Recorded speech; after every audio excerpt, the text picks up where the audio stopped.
Hallelujah.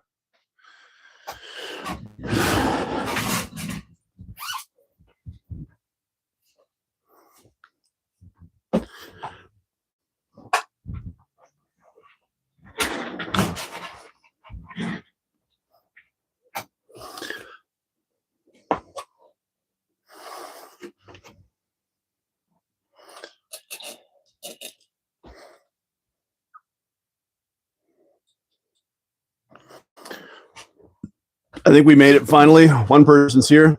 Who's here? Who made it?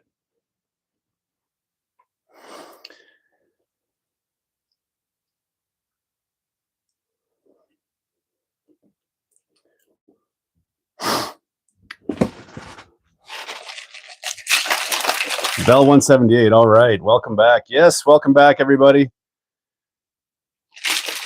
Sorry about the messy start there. I'm still figuring out this live stream thing. Like, you set it all up, like you can set it up on your phone, you can set it up on the computer, and then like it just seems like every time, 'cause I use my phone to do these, and every time I do it, it wants to default to that vertical mode, which obviously isn't going to work for a live stream. So I switch it over, and it looks like it's good, but I just figured out what the problem was. But it's the icon is in vertical mode, but it says horizontal. So I think the icon doesn't show you what mode you're in. The icon shows you what it would switch to if you were to press the button. So anyway, we're here. We got it figured out. There's 15 of you guys here. Sean, good morning, buddy. Curse you, TikTok. Yeah, right? Like, you know, you old guys, most people that watch the show are 35 to 55. Thanks, Joe. Feeling quite a bit better. Still a little bit sick, though, believe it or not. But yeah, most of you guys watching this are in your, late 30s to mid 50s, late 50s, early 60s kind of a thing. And we don't film vertically, we film horizontally. We don't want to see things this way. Darren watching from London. Hello, Darren. I guess you're probably 8 hours ahead of me. It's 5 p.m. for you, dinner time-ish. Joe's 49. All good, brother. I'm 46, man. We're all there. Knocking on the door of 50. 50 is a new 40, though, right?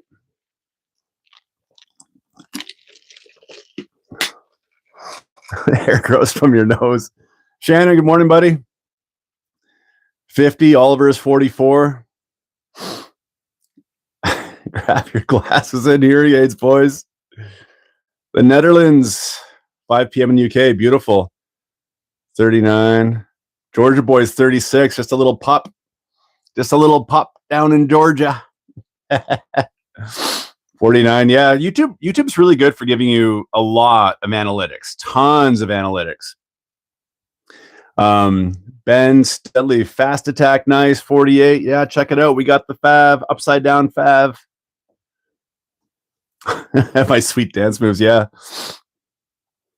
39. Jeep's Cafe is only 39. You young bugger. I thought you were closer to my age. 50 is the new 39. Yes, it is, sir. Need to be a teenager back in the 80s. Yeah, right? I'm sure a lot of you guys have probably seen, what's that movie? The Motley Crue movie, The Dirt. Great movie. If you haven't seen it, check it out. If you're a Motley Crue fan, obviously it'll be even better. But it starts off with a narration by the bass player who kind of started the band. His name is Nicky Six. And he starts off, one of the first lines in the movie, he's like, I was born in the wrong generation. I find that really interesting because obviously Motley Crue is an iconic 80s rock band, very, very successful band. And, they did like the big hair and they did, they're Motley Crue, right? They're huge. They're an icon. And he says, I was born in the wrong generation. And I think that's so interesting because I would have loved to have been a teenager in the 80s and been able to go to the clubs and see some of these amazing, 1980s bands in their prime. Metallica when they were still young and angry, and, Megadeth and Warrant, Slayer, all those cool rock bands. How cool would that have been? Let me know if any of you guys watching have been to any of those types of shows. Dramatized. Oh, yeah, always. Chris Malone's here. Yo. Love the vintage Claude video. Yeah, thanks, buddy. Thanks. If you guys haven't watched that one yet, I dropped a video this morning. It was the the gray edition Clodbuster, but we did like gave it a vintage feel. I used the original Tamiya promotional video. I pulled the audio out of it and just used that audio for my video. Then I shot all my own video footage, but then I used a little bit of their video footage, you know, when looking at photos of the old Claude, stuff like that, just kind of give it a little more of that retro feel. It was fun. Slash Raptor, feeling good, man. Feeling good. Still not 100%, dude. Like this cold. After last week's live stream, guys, man, it hit me like a ton of bricks. I felt so bad. So all day Saturday after the live stream, all day Sunday, I was in bed. I was done. And then Monday was pretty terrible as well. Then I started kind of getting a bit better from there. So, yeah, this cold, man, it just doesn't want to go away. But I think someone said, what broke on the Claude? Nothing broke on the Claude, not even a roll bar light. And just watched it. Yeah, right on. Yeah, it was fun. Man size cold. That's right. Yeah, man colds are real, guys, right? Excuse me. That really probably sounds terrible on audio. I should probably pull this off next time I do that. Somebody made a comment on the live stream. They watched it afterward, and the guy said, like, I counted like 1,149 sniffles in this video. It was hilarious because I was like, I sniff, but like we've got 2 cats and I'm allergic to cats. So in case anyone's wondering why I'm always sniffling, I don't have a drug habit. But my wife and I, who are both allergic to cats, love cats. We have 2. So we take allergy pills every day. But, you know, it's just part of our life. We tend to sniffle quite a bit. Michael Jackson finally picked the low C NASCAR. Nice. Those low C NASCARs are awesome. Hop ups on the Claude. No, that thing was completely stock, even bushing stock. I'm talking like Mabuchi silver cans, bushings. But I did run it on 3S for a lot of that video because on 2S, like it's okay, you know. But on video, you need to get some air. Like you need to get the thing moving a bit, some wheelies. So I did run on 3S for quite a bit. Rubbing my face on both of them, right? Because like, you know, cats have they've got those glands, right? Like a gland when they want to leave their scent on something, they've got those glands in their cheeks. They're always rubbing up on you. So we've got a kitten, Huey, and we keep him away from our cat Tila, who's we've had for years. They're still adjusting to one another. He loves her, but she wants to rip his face off. So, you know, he sleeps with us, and all night he's rubbing his face on us. We wake up every morning all congested. Mission to suffocate me. Yeah, totally. Yeah, Huey's in love with my wife. So like all night, he just like, he gets up, he sleeps between our feet, and he'll get up and just like drape himself across her face. And then she picks him up and like throws him on the ground. And he thinks it's a game. So it just like turns his little kitty brain on. He's like, perfect, let's play. It's 2 a.m. It's perfect. Let's play right now. So fun times, guys. Fun times. What do we got going on so far? 32. Good. We're off to a good start. Thanks for the likes, guys. I do appreciate that. If you're enjoying the show, drop a like. You know the things. Drop a like, subscribe, all the stuff the YouTubers say. Yeah, do those things. They're awesome. Appreciate it. Today, guys, we are going to do the Tamiya FAV, Fast Attack Vehicle. There was some speculation on how I was going to paint it up. One of my friends, one of the viewers here, suggested maybe doing like the Poor Boys colors, like my logo, like that pink and blue kind of Miami Vicey look, which I thought maybe we do. But one thing that I noticed once I got the vehicle is that and I've never owned one of these before. I don't even know if I've seen one in person, to be honest.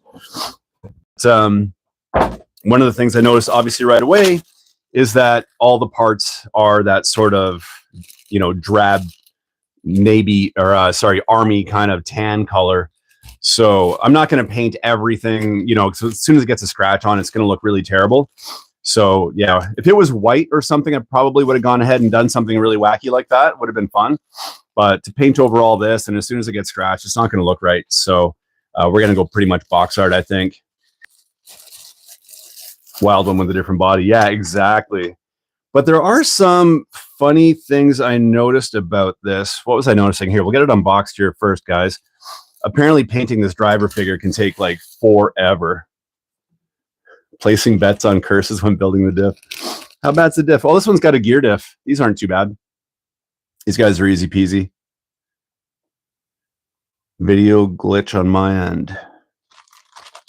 How's the video looking there, guys? Everything okay? Looks okay on my end. My monitor looks good.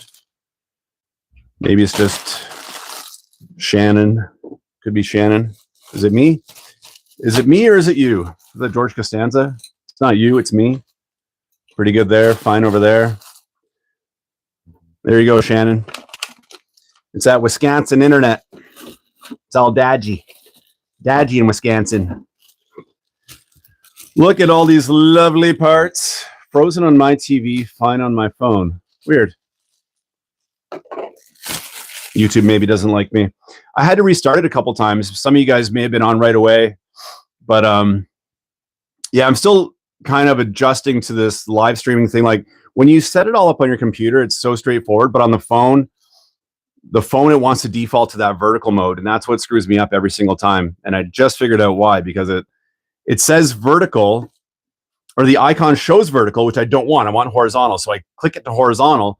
Then I start the stream and it's in vertical mode. So the icon shows the opposite of the mode. So when you click the icon from vertical and it switches to horizontal, it comes up saying, now you're in vertical mode. So won't happen next time. At least I hope it won't. We'll see. There's an adjustment period, right? Always an adjustment period when learning new things.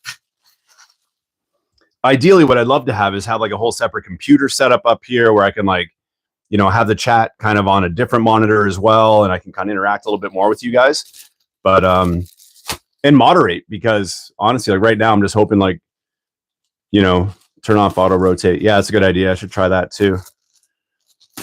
I think right now, the way it's set, you guys, like I don't have a dedicated moderator. You guys could all moderate if you wanted to. So, you know, hopefully we don't get any unsavory people on here coming in being jerks. I doubt it would happen, but you never know. You do get the occasional YouTuber that just has it out for you for whatever reason. Rear tires as the wild one. Well, let's give them a sniff first and find out. Oh, I can smell this week. Oh, yeah. Yeah, those are good tires. Smells good. Smells real nice. It's got these ones. So these are a little different than the wild one, right? Streaming the phone through TV, problem solved. The phone through the TV, problem solved. Yeah. Well, I've got my phone hooked up to my monitor, and that's what I use to kind of check it all. But yeah. Here we got the Sandblaster tires, guys. We've got the kind of ribbed and textured. I don't know if you can see that. There you go. There. From the Brat. Yeah, there you go. Brat tires. Do we have a Brat back here? We do. Yeah, Brat tires. And yeah, wild one. There's my Riri wild one. So where you've got the oval blocks and more of like a standard rib up front. Here we've got the Brat tires for the back. Is that the same as the Brat? Yeah. Whoop. Yeah, they're identical to the Brat. But these front tires I've never seen before. Sniffers Anonymous. Check those front tires out, guys. You seen those on anything else before? See if it focuses a bit better. It's kind of got that pattern to it, like a, you know, almost like sipes or something you'd seen like in a winter tire. What chassis is that matches other cars? Fast Attack. Or, I'm sorry, Wild One. Exact same as the Wild One.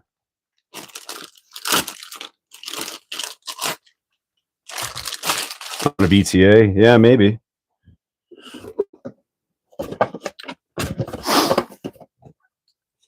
Dun, dun, dun. So yeah, here's, you know, obviously Tamiya packaging, guys. Nothing too fancy on this one, but I do like this part, you know, the Fast Attack vehicle thingy here.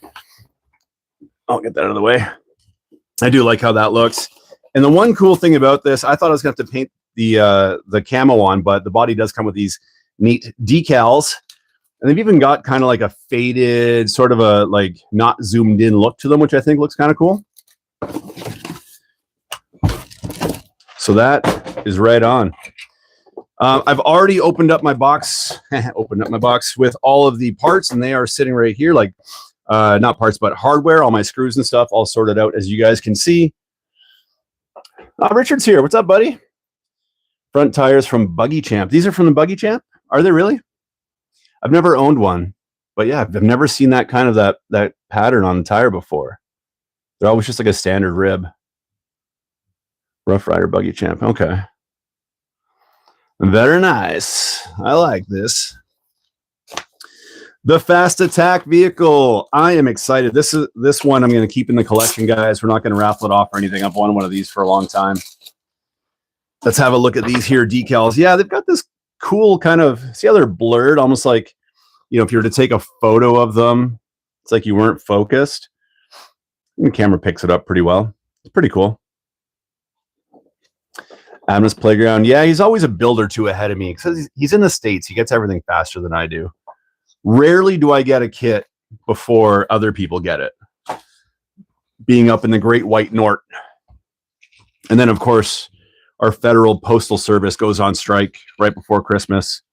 And absolutely, yeah, we won't get into that, but some pretty sore Canadians. Marius, hello. Thanks for coming on board, man. It'll be hard doing that body. Yeah, I'll probably end up doing the body on my own. We'll see. I mean, the cool thing is that you don't need to paint it.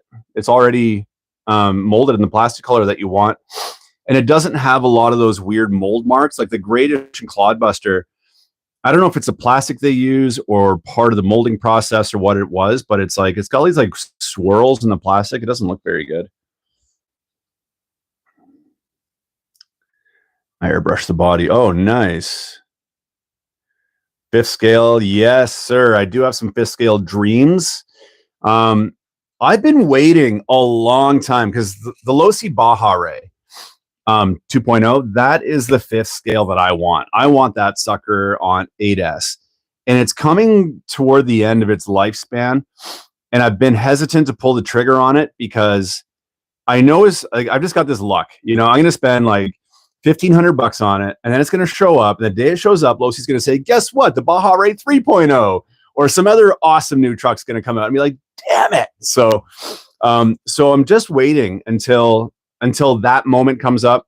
I also looked at the Arma Creighton, but like they're just done to death. You know what I mean? Like everyone's done them. Like Talbot's done them up with all those M2C parts. Like I just don't want to like, you know, when you get into like 5th scale bashing videos, there's like, it's like a different segment of the RC YouTube community. There's some different folk there that don't always enjoy what I do. I got some weird comments from some weird dudes recently. So anyway, so I'm long story short, I'm holding out for something new to come out. Lucky to get anything here in Oz. Yeah, you guys get stuff late, don't you? Is that kit made in Japan or Philippines? Good question. Bruce is here with Emily. Bruce and Emily, shout out to Bruce and Emily. What's up, guys? Thanks for checking out the show. Mike's just a poor boy that loves RC. Me too, Mike. Does it say where it's made on the box? Tammy, America, Irvine, California. This one came with a Hobbywing ESC, which is nice. The 1060. Tamiya, Europe. Made in Philippines. Bingo, bango, buddy. You're right there. You should have bought one.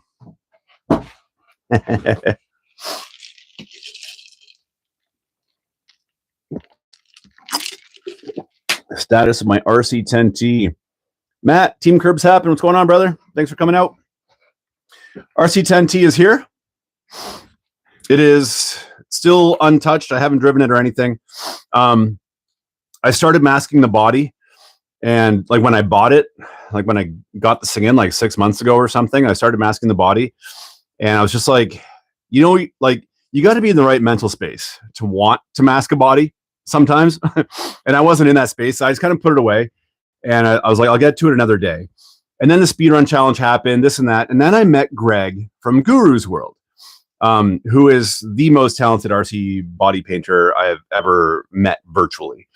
And anyway, he's doing a body for me right now for this. And if you guys haven't checked out his channel, I've pumped his tires a million times. I'll do it a million more. Check out Guru's World. He's a great guy. He's in South Carolina. South Carolina, I think, or maybe North Carolina.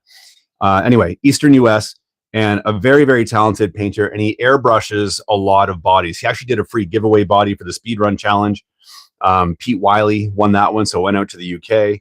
But he's doing a body for me, and I gave him like free reign. I'm like, dude, like he does a lot of really neat kind of that 90s mini truck style, very on board with the Poor Boys RC logo style, that 80s retro Miami Vice feel, lots of neon lights kind of thing, palm trees.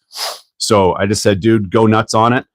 He's working on it as we speak. I talked to him on Tuesday, and he said my body was next. So I'll have a video on that as soon as that guy is ready, because it is going to look awesome. When do we hear about it? You hear about it in June. June 1st, I'm going to announce the chassis, and then we're going to race. I'll announce the chassis June 1st. You guys have the month of June to get your stuff together, get your chassis, buy your parts, do some testing, yada, yada, yada. And then July, we're going to race for the month of July only, just those 4 weeks. So I've kind of narrowed it down. Like last year we did 6 weeks. It kind of dragged on a little bit, I feel. And then it also, with the 6 week window, it opened up the door for some people. I think I did 6 weeks the year before as well. And that opened up the door for a lot of people actually to kind of like watch from the sidelines to see what people are doing, kind of sandbag really, and then come in like the last 2 weeks with a really fast car. And so, you know, every year I'm tweaking it because it gets bigger and bigger, obviously. So every year I'm tweaking it to try and make it a little more of a fair, kind of more level playing ground for everybody. Because we got some guys that are just nuts. I don't know if Russ is watching, but Russ is one of those guys who's just bananas. He's crazy fast. Bryce over in California, he's crazy fast. Who else? Gurus go. Yeah, busted up my OG black on black Poor Boys RCT for today's drift day. Nice, dude. That's an oldie but a goodie. Blink pan chassis. Yeah. Everyone's doing 25 miles per hour. Guys, sorry if I'm coughing, sniffling, sneezing. Still getting over this cold. I got my vitamins, my BCAAs. Oh boy, this is a good one this year. Bolink. Yeah, right. Get the digger. I've got a digger up there. That is actually a ridiculously fun chassis. That's got to come back. Well, what was it? Yeah, someone else has some R concepts or something. CK4RC, what's up, brother? Same Phil, trying to kick a cold. Yeah, it's a bad year for the man cold, isn't it? Yeah, Claude Advert. You like that one? Thanks for watching, buddy. Honda City Turbo hit the 299, and I bet that's USD, which is absolutely an insane price if you ask me. Yeah, too much. 100%. It's insane. I'm thinking about doing a video on Tamiya's insane pricing strategy. Like, this has got to slow down. How long have I been collecting RC cars? Not very long, man. Maybe only 6-7 years. I'd say 6 years, probably. I never really wanted to collect, but then when I don't know, like my wife and I moved to this house, and one thing leads to another, and before you know it, you've got 100 cars and you're on YouTube. So, as one does. RC bodies. I have to do 5. Oh man, that would I'd be up all night, man. I wouldn't sleep. Great John. Shadow Racer. Yeah, thanks for the feedback, Shadow Racer. Yeah. Obviously I love Tamiya. Look at that wall. We all grew up with them. I love them. But I just ordered a Super Astute. Get this. So in Canada, taxes, delivery, all in, I'm about I just noticed stock here, almost $425 to $450 for a Super Astute. I mean, it doesn't even have full ball bearings. It's got plastic shocks. The price point is just bananas. You look at what you can get. What can you get for $450? This thing right here is an absolute beast. I'm working on another video on this, actually. I love this truck. My initial plan was just to raffle this off. I didn't think I'd really think much of it. This Arma Fury BLX is freaking awesome. And this was like $350, ready to run to your door. That's Canadian dollars. And, the thing is bulletproof, 50 miles an hour on 3S, ripping through puddles. It's just nuts. The Kyosho Sand Racer buggy since your video. Overall thoughts on the Kyosho Sand Racer. Oh, the Sandmaster 2.0. No, I haven't touched it. It's just kind of sitting over here. I'm actually thinking about maybe raffling it off. I don't know. I don't know what to do with it yet. What do you guys think? What should I do with it? Any interest in this, guys? Oh, the Sandmaster. That's what it is. This is actually a fun car. This car is more fun than you think it was. It's not fast. It doesn't do anything well, but that's what kind of made it fun. Build a super astute. Yeah. I'm looking forward to that one too, guys. It was a hard pill to swallow to order it, but it's ordered. But anyway, yeah, this guy was an absolute blast. And the rear suspension, sorry, the camera's going to shake. I will fix that this weekend, I promise. But it's got this really bouncy rear end. And at the time I thought, well, that's like, why didn't they tune that better? The front shocks are beautiful and the rear super bouncy. And when I filmed this, I filmed in the same location that I filmed the Clodbuster from this morning, that Clodbuster video this morning. And that's actually a big volleyball court. It's 2 volleyball courts, actually. The nets aren't up because it's winter. And the sand is like really rutted out. This is a little 2-wheel drive 10 scale, right? It's a big 10 scale, but it's just 2-wheel drive, standard kind of 2-wheel drive size or 10 scale size rear wheels, not too big. And it, you know what, like this bouncy rear end, the rear end would fall into the big ruts in the sand. It would bounce back up. And all of a sudden it made sense why the back end is so bouncy. So I didn't, originally I thought I was going to have to change it, but I want to drive in stock configuration. And it makes perfect sense. So if you guys ever get one of these and you're wondering why the back end's so bouncy, drive it in some deep sand and you're going to totally understand why this back end bounces around the way it does. Because it goes in those big ruts and goes boom, and it bounces right back out and it keeps going. It actually works really, really well in deep sand. I was very surprised. Lasso Kid, what's going on, dude? Yeah, super basic buggy, right? And I think those are like, I think that was ready to run less a battery. You had to add your own battery. And I think it was like $200. I think I got it on sale, like 200 Canadian dollars, which is like what, 135, 140 US. Super, super cheap. Did Barry help you out? Barry and I were talking. He was able to get it to me he was able to get it. He couldn't find it. Then he could find it. He might actually come on the live stream today. He said he was going to. Hopefully we see him. I ended up ordering it actually through A-Main because I used my own. I kind of did an experiment because most of the American sellers have free shipping in the US and A-Main did. So where I live, I can ship stuff to a location in Washington where they'll import it for me. And then I go to the airport and I pick it up, kind of act as my own broker. So it saves me a lot of money on shipping that way. And like all my 1/1 scale car parts, I ship that way. Cause you guys in the States, man, you guys have shipping figured out. In Canada, it's a gong show.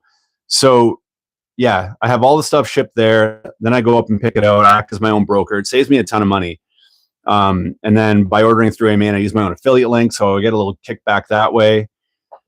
So it's an experiment now, but I think I probably saved about $100. That's my estimate my kind of rough estimate. I have to see what the import fees are going to be. That's the final calculation I have to do to determine the actual cost on it after everything's said and done. But I think I'm going to be about $100 savings versus buying it from a local Canadian retailer. I normally, I support the local Canadian guys as much as possible, but $100 is $100. I'm on a budget, so I did it that way. Yeah, you can't beat it. Like, and again, I was saying earlier, like the super astute, like even with saving money on it, guys, like I had a hard time pulling the trigger on it. It's hard to spend $375 or so, $350 on a 2-wheel drive buggy that's been out for 35 years. Like to me, that's just a harder pill to swallow because I can buy this Arma for $350. You can get so much these days for $350. And I know the super astute, I'll probably drive it once and sit it on the shelf. So it's a collector item, but the price points of some of these Tamias drive me nuts. Shipping from Germany, they're damaged or stolen. Oh, no way. That's brutal.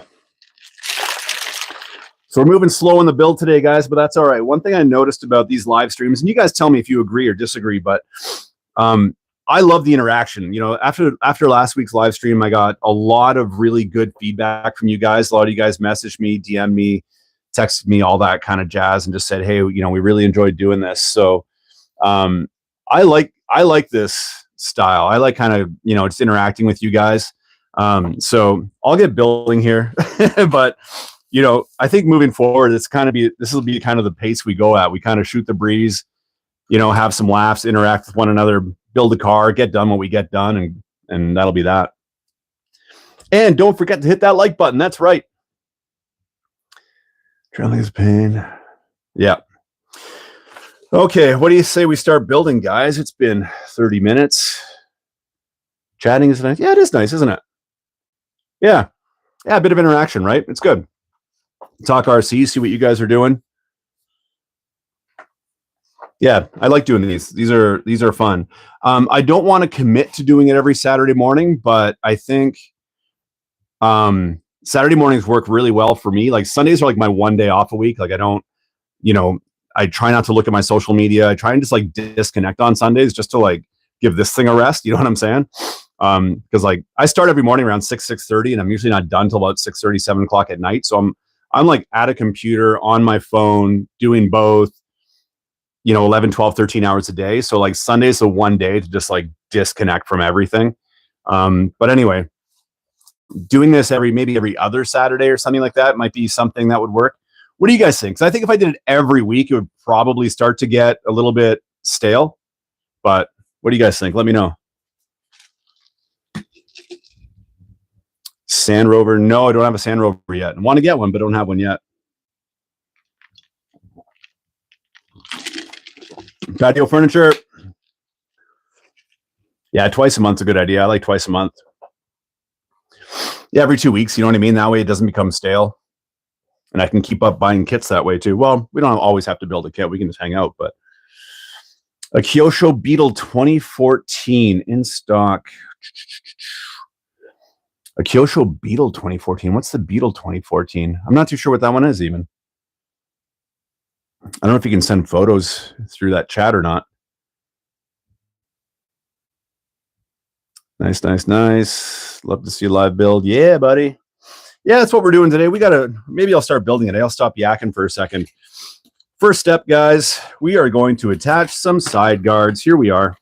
Show you guys kind of what our upcoming steps are. See you there, CK4. Take care, buddy. Just sit around BS with each other. Yeah, totally. Questions, Q&A. Yeah, 100%. Yeah, we'll do that, in an upcoming video. We'll do some Q&As and, show off the collection, that kind of thing. I really want to get this build done because I'm starting to fall behind on builds. I got a Javelin over there too that I got to get on. So anyway, this is where we're at now, guys. We are going to get crack-a-lacking. We've got this guy here. We've got our side rails. Oh, I should sort these parts out. What's this? Parts tree E. This is parts tree D. Yeah, that Lunchy turned out great. It made it to its home yesterday. One build. Yeah, they do get expensive, don't they? They sure do add up, my friend. They sure do. It's not too bad when like this is just what you do. You know what I mean? I don't between this and we go overlanding, my wife and I, some friends, we go like overland camping quite a bit. That's kind of like what we do for fun. So does my wife call them toys? No, my wife loves them, man. She's my biggest support. Without her, I'll tell you, this channel wouldn't exist because she's always cheering me on, and I don't know. Tamiya therapy too, right? It's good for you to come up here and just kind of like decompress, disconnect from the world, and do your thing up here. It's good. So she's always supporting me, and yeah, she's a big fan. Big fan of the hobby. She's got a handful of cars too. Actually, that lunchbox, which it's blocked by my chair, but there's a Lunchy back there. That's hers. Modern screws. Tamiya therapy. Totally, dude. Well, she knows what they cost. She knows everything. I don't hide from her.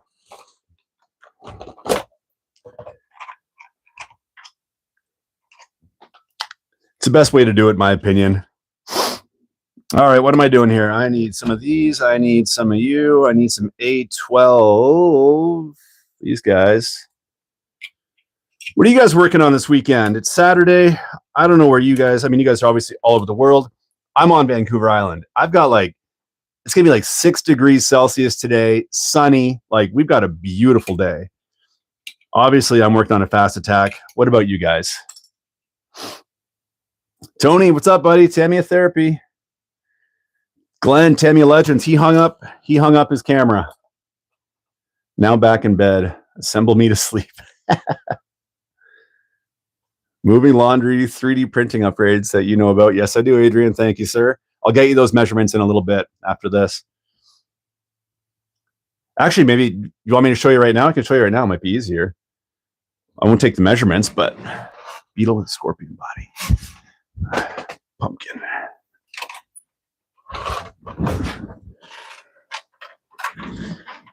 So Adrian and I are working on, well, Adrian's working on something here, but that is what we're looking at, buddies. So with that aluminum chassis there, and that's the stretch kit. I don't know if that helps you at all. If you want, just let me know and I'll take some measurements for you. 95 Kyosho, nice. 50 degrees. -9. Oh, wow, it's cold out there, Shannon. The old man is at it again. Yeah, buddy. Protoon, what's up? Out in Souk. What? Chris, out in Souk. Nice, dude. I think the wife and I are going to go to French Beach tomorrow and take some crawlers out, I think. You're good with that, Adrian? Okay, cool, man.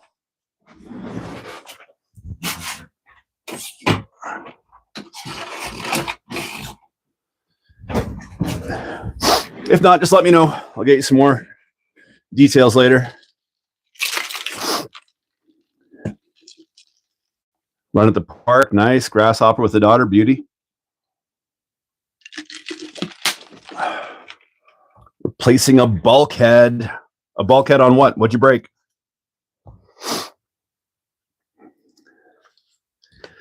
Drilling some sandpaper. What am I doing? What am I doing? This guy goes here, I think. Nope.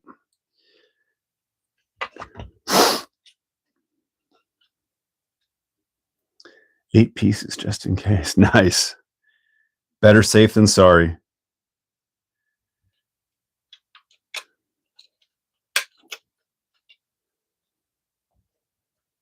E-Revo, nice. Tony's at the end of the Hornet Evo. Break for some food. Nice. Tony, I saw your update on the Poor Boys RC Facebook group there. Looks like you're making good progress with your Evo. Screw, screw, screw. One nice thing about this kit is look at that pile of screws right there. Those are all the BA3, I want to say. Yes, they are. So there's like 100 of the same length. All these self-tapping screws are pretty much all the exact same length. So that is pretty handy dandy because it's going to be pretty tough to screw it up. Oh, and they want me to paint these olive drab. Well, I'm not going to do that. I'm just going to start building. It's one of those kits where like, you have to paint everything, and I'm just not doing it. I just refuse. I don't like painting chassis components. Like, you know, they're going to get scratched up. If it's just purely a shelf piece, okay, but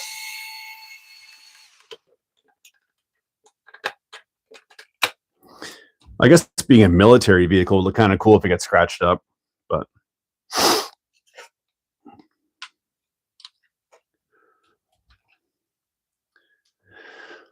finishing the stickers. Nice. Oh, an Avante. Very nice. Mike, what's going on, man? Thanks for checking out the show. How does this work? It doesn't. Step 1, get frustrated. Step 2, throw fast attack vehicle chassis at wall. You need like the tiniest hands to screw this in.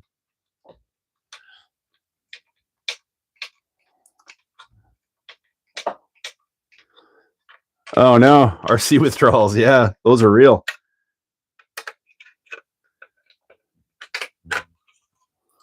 Sean Moreland and I were bonding over our old man stories and all of our broken body parts the other day. Moral of the story, don't get old. Everything starts falling apart. Light sand. Well, that's actually kind of funny. Look at that. In the instructions, it tells you to paint the chassis light sand. And that's kind of cool because I guess they're using molded light sand colored plastic now. Anybody out there own an OG Fast Attack? Do you guys know if they came with like a white chassis or something before?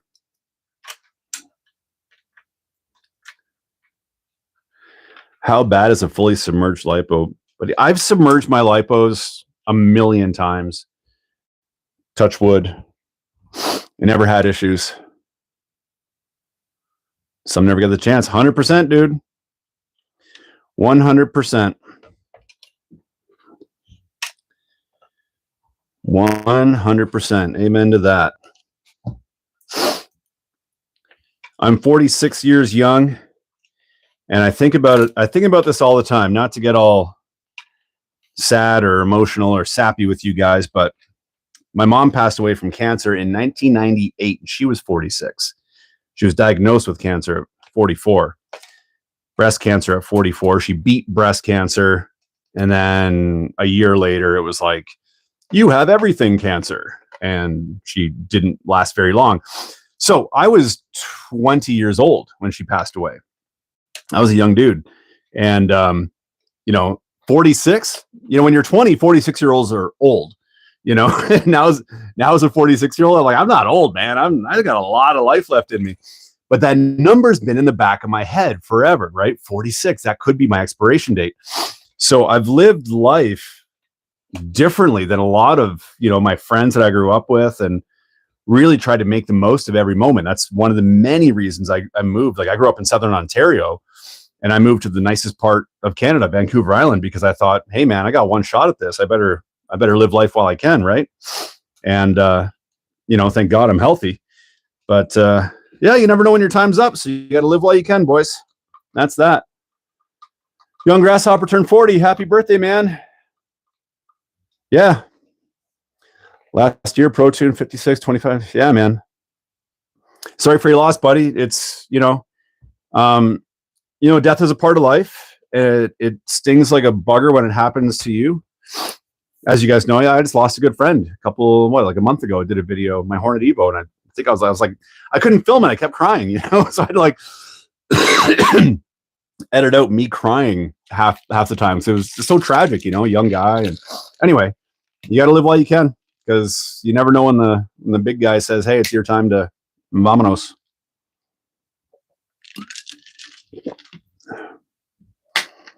Sorry to hear that, Bell. What'd I miss on the bench? You missed this. Therapy. Yeah, I probably could have gone with a therapy 25 years ago. I decided to drink a lot of booze and party. Like, I was a young guy. I was in college, so it was kind of fitting for the time.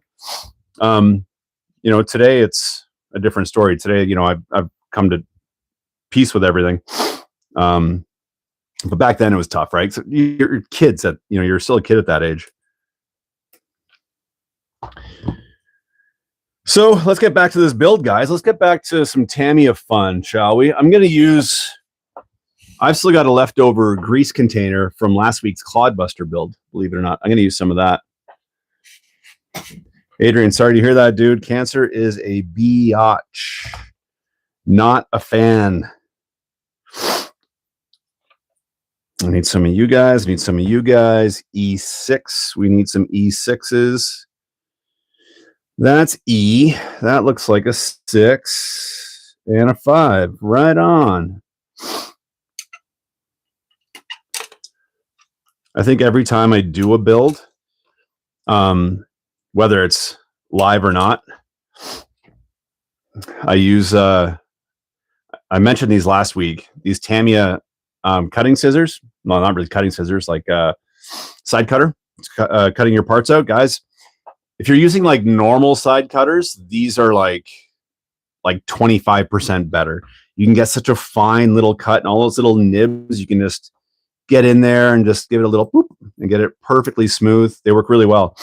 And if you have cats, these work really well for trimming your cat's toenails or claws, if you will. Quick sidebar there. Multi-purpose. Okay, what am I doing? You go in here. Can you guys see what I'm doing? Probably not. That goes there. You need some grease. Whenever Tamiya tells you to put grease on parts like this, I don't do it because 9 times out of 10, I'm going to be running this in sand. And you put grease on external parts, it's just a sand magnet, and everything just gets packed full of sand and just like it makes such a mess. So I just don't do it. Yeah, Tamiya instruction manuals, dude. There's nothing better. Try and build the RC10. Just get one of those RC10 Riris, and yeah, that'll tell you all you need to know. They're hilarious. They're so bad. The instructions are so bad. You go there, right? Something like that. I think so. That sounds about right. 6S Typhon. Nice. Typhons and pizza. Let's go, dude. You know how to do a Saturday. I was noticing the other day, actually even today, I was doing some, just kind of perusing the web, looking at some RCs. And you know what's funny? Well, a bunch of guys have been talking up Team Corrali. So I was looking up some Team Corralis.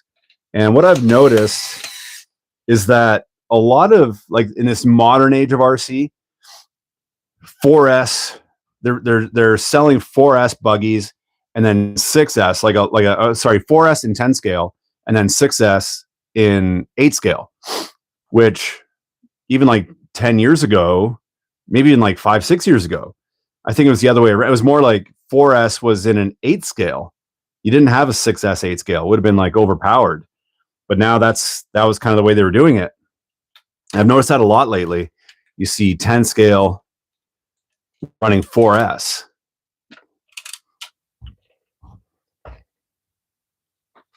Chris, see you, buddy. Thanks for stopping in, man.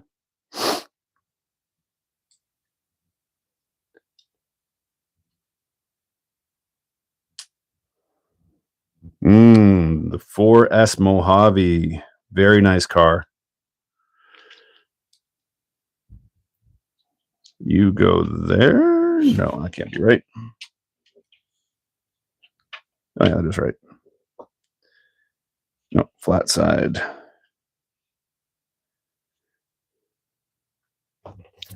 What am I doing? You go like that.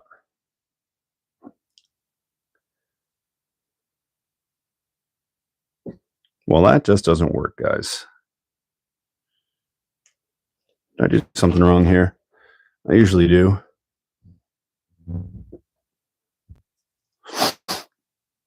$4S in my Rift. Yeah, I believe it. What's taking so long? You guys keep distracting me. That's what's taking so long.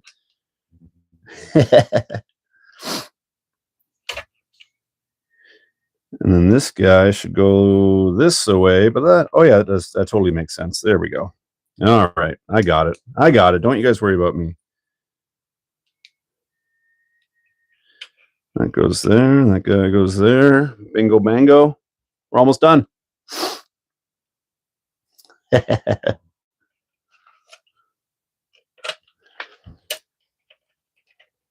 Yeah, my first 4S truck was a Losi LST2 XXL. Do you guys remember those? I think I got it in 2008. It was originally nitro, had a 2-speed transmission, and they've got those giant shocks, like 5th scale, like Losi 5B style shocks. That was an awesome truck, and I converted that to electric, put a Castle motor in it, ran that on 4S, and it was just an absolute beast. In fact, it was too much of a beast. I was going through diffs like crazy. It was just so powerful at 4S. But now, like I said, like 8 scales are running 6S, which is just nutty.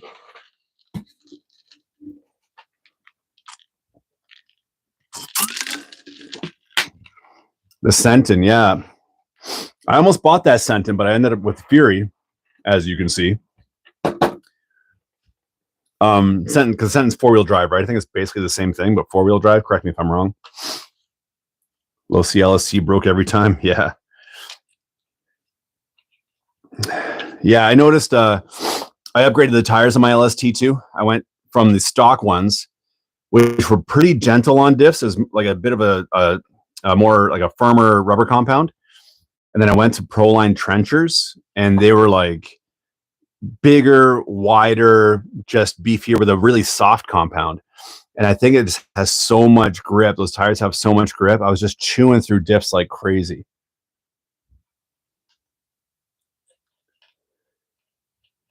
Okay, yeah. Fury, yeah, you're right. It's on the Gorgon chassis.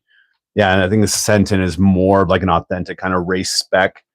Yeah, this thing, like, it's funny, guys. Like, look at, that skinny, like, stick chassis with a bunch of arms sticking out.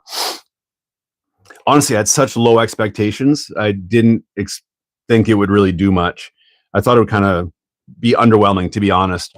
But this thing is awesome. It is, like, tough as hell, super fast, tons and tons of fun. Gabriel, what's up, buddy? Virtual handshake. Thanks for popping in, saying how do you do? Sentin has an open tub. There you go. E8. E8, where are you? Is this E? That's E. Oh, here we go. There's 8. I found it. E8, E7. We're going to build some front swing arms.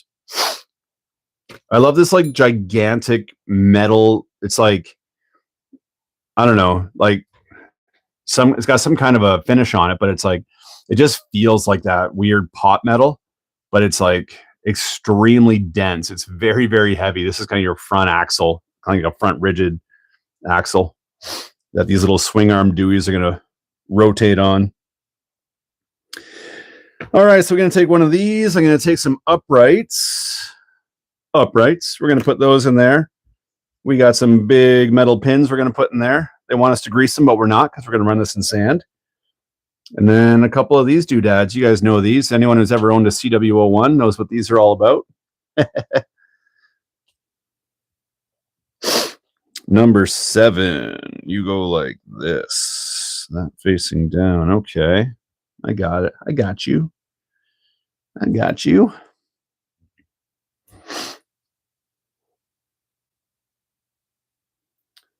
Patio furniture. Finish that one day. Yeah.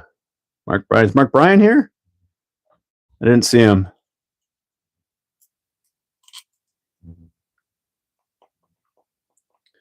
My man, Mark Bryan. He is here. Mark Bryan's here, everybody. Hello, Mark.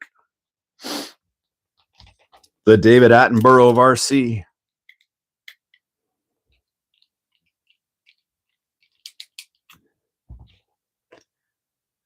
The David Attenborough.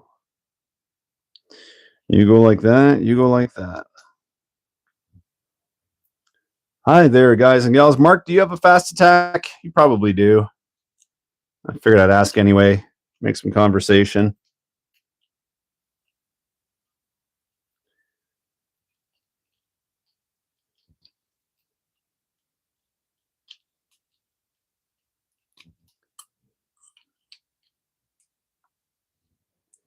Faster, build faster.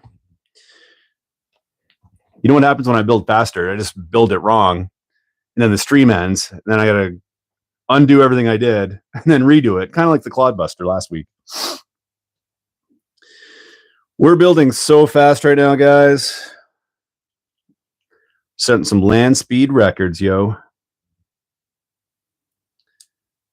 Got a little pin in here. One of these little guys.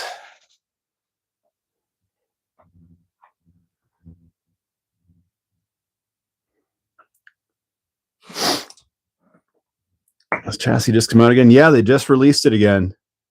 I think it came out the end of 24. Someone correct me if I'm wrong. Yeah, I think it came out the end of 24. Marky Mark.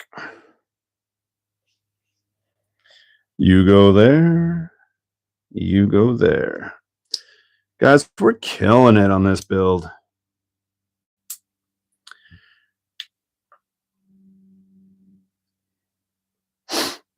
Oh, yeah, I'm taking my time, buddy.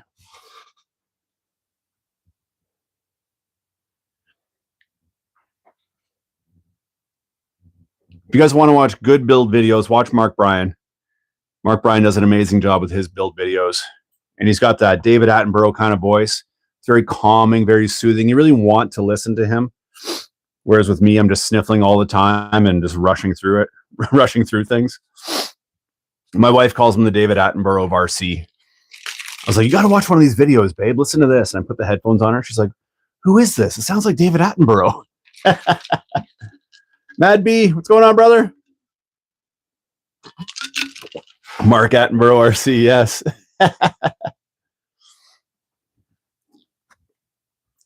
NASCAR, they go left and turn circles. Yes, they do, buddy. Mark is a legend. He sure is. He sure is a legend. He's one of the best, I'll tell you. One of the best on the tube, that's for sure. And a good dude all around.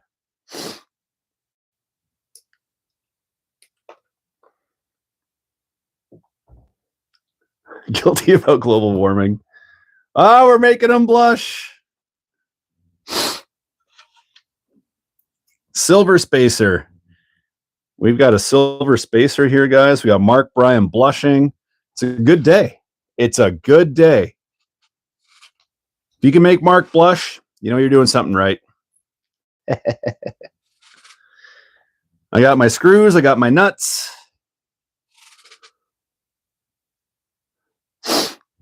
Yeah, Mark's his instructional videos are some of the best I think out there. And I'm not just saying that. I mean that because I watch him. I'm like, man, I wish I could do that. I can't do what he does. He's too good.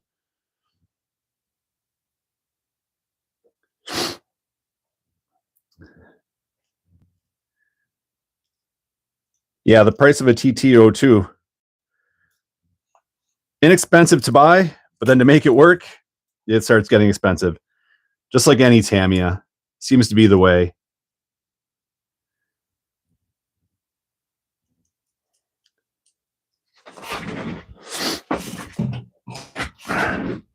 How many of you guys have seen those? I see them on AliExpress and Banggood. It looks like a TT02, but it's not. It's made by a company called, I think it's like PSS or something. And they've got like, you know, full carbon fiber chassis, like all aluminum upgrades, aluminum A-arms, shock towers, everything. You guys seen those before? I'm always tempted to buy one, but hesitant at the same time because you just never know. But the build quality looks phenomenal. TT01, yeah. You can't say that. What's up, dude?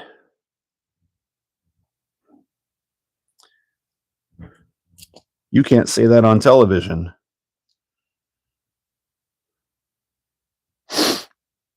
China does one TT02, yeah. Yeah, that's just it, right? They look like a TT02 or a TT01. They come with like a buggy tire sometimes, or I've seen like a drift spec tire. They have slop in all the parts and nothing fits. Ah, okay, good to know. They look gorgeous. Like seeing the advertisement, I'm always like, oh man, maybe I should get one of these on television. Yes. Just like the HGP407. GTO Dad, what's up, dude?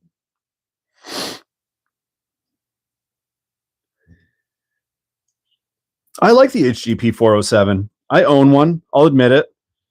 I don't have bruiser money, so I went HG money. I spent, yeah, my $200 on my HG or whatever it was, 300. Today we're building a fast attack, my friend. Tamiya fast attack. Working on some front. What do you call these? Swing arms, I guess. Front something arms. Steering arms, uprights, swing arm. Sorry for all the sniffles again, guys. Man Cold got me this year. Got me so good.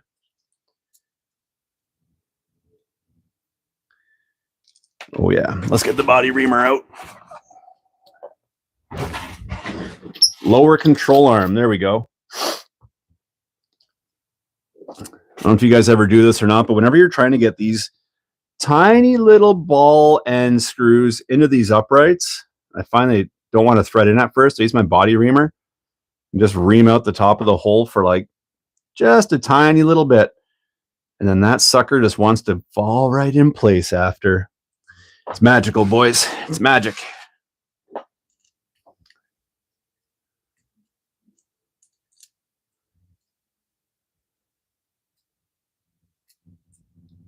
Busted my thumb. What'd you do, Mark? Oh, maybe he's the right size.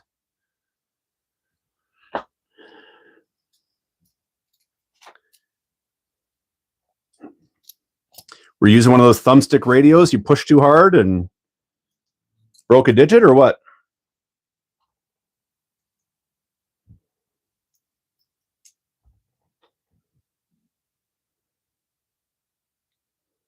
Slammed in the door. Brutal. Did it hurt?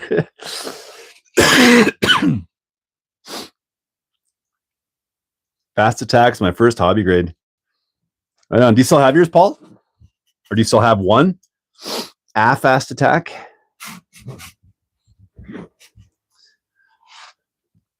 Be fun to see on your track, Paul, with that big ramp. Be awesome. Man, we are flying through this build, guys. Just killing it. Next, we're going to do, we got our uprights done, or lower control arms, or swing arms, or doodads, whatever the heck you want to call them. They're done. They are done skis. Now we're building a front bumper assembly. Number 9, number 10 here.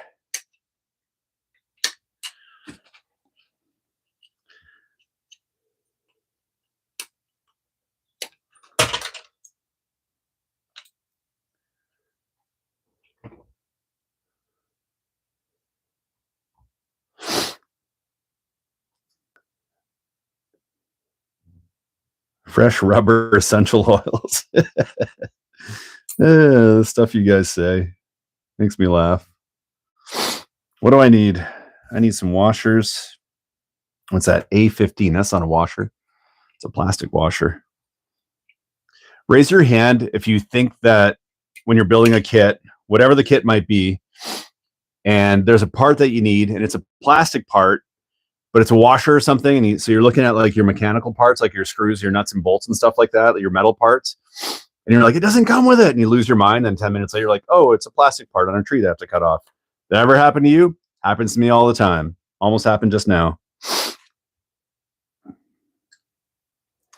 Mozzie Rock, building a FAV, buddy. A FAV. It's FAV-tastic. If I can figure out how this bumper goes. That goes that way. This goes this way. Got it? Get it? Got it? Good. That goes through there. This guy goes here. Then you got this guy here. And a long screw, BA1. That's too long. That looks about right.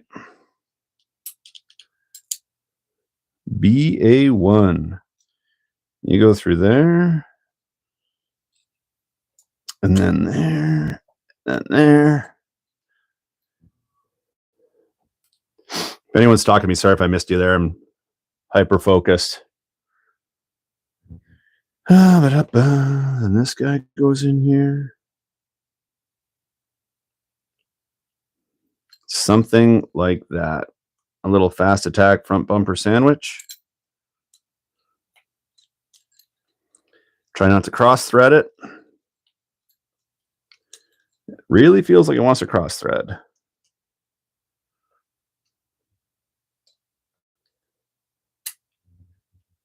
There we go. Funny cross thread story I'll share with the group. Story time with Uncle Phil. So, as most of you guys know, I worked in the auto body collision repair industry for 20 years. And some of these stories, you can't make them up. I worked with a guy, no joke. His nickname was Captain Crossthread because, again, no joke. He he coined the phrase, no bolt is as secure as a cross-threaded bolt. He actually said that on the job one day. True story. His career was short-lived.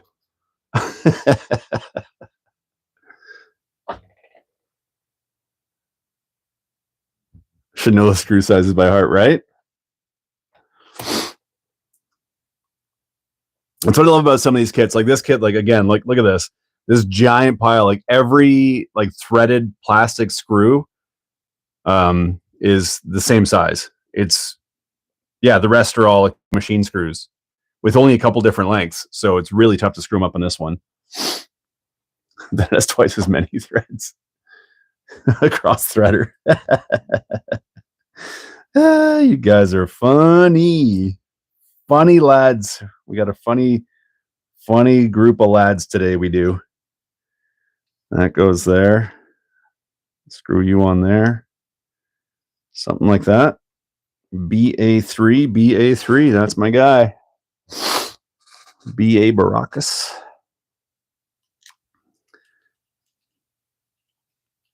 Somewhere in here.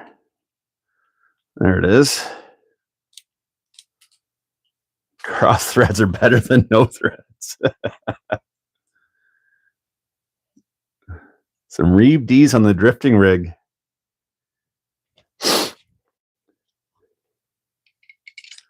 Are those the tires that you got from A Main there, Paul?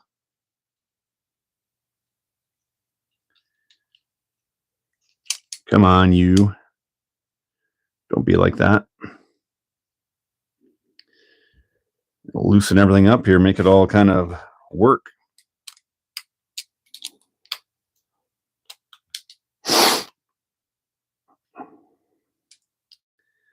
There we go. That's my guy right there.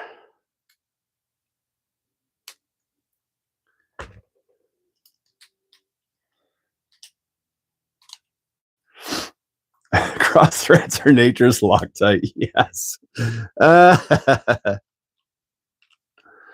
Need a t-shirt that says that. If I still ran body shops, I would. I'd totally get a t-shirt that said that. We got a front bumper thing.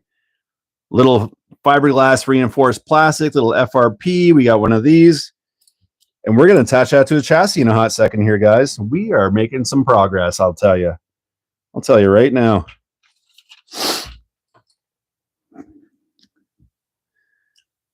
Oh, yeah. I think that, we did 4 hours of that stream. I got through like barely the chassis and a couple gearboxes. It's a lot easier to do when you're not super distracted. But that's okay. I'm not complaining. It's a lot of fun live streaming. All right. Let's get that front end assembled on here. Onto the chassis. For my UK friends, it's not a chassis, it's a chassis. My aluminium bits and bobs. Bought these at the track. I gotcha. You at the track right now? You're probably at the track right now, aren't you?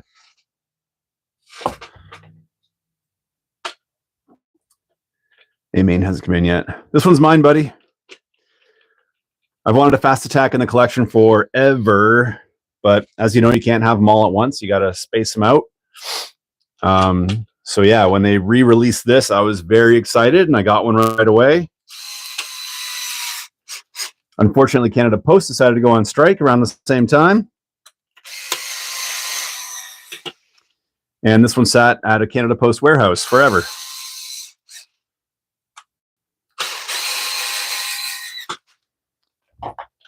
Whoopa. Cross-threaded. Oh, dear Lord. Oh, man cold, go away. All right, how do you work? You must be on this side. You are on this side, right? Something like that. Looks to be about right. That doodad goes there. Boys, we are killing it. Oh, I should put my lights in first. They want me to do some painting. I'm not going to be doing any painting. Left and right lights. C7. ABC. Here we are.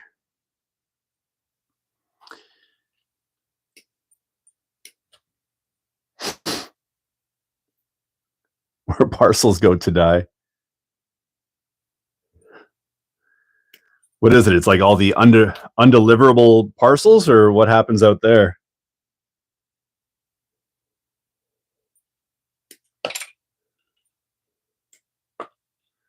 Damn it, air fresheners. Different tire scents. It's a chassis.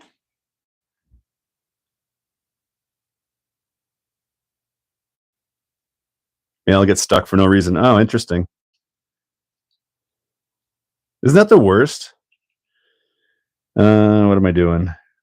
Paint these lenses chrome silver. Maybe not. BA2, slightly shorter screw, right? Which one's BA2? You? 3 by 10 mil. Yeah, that's my guy.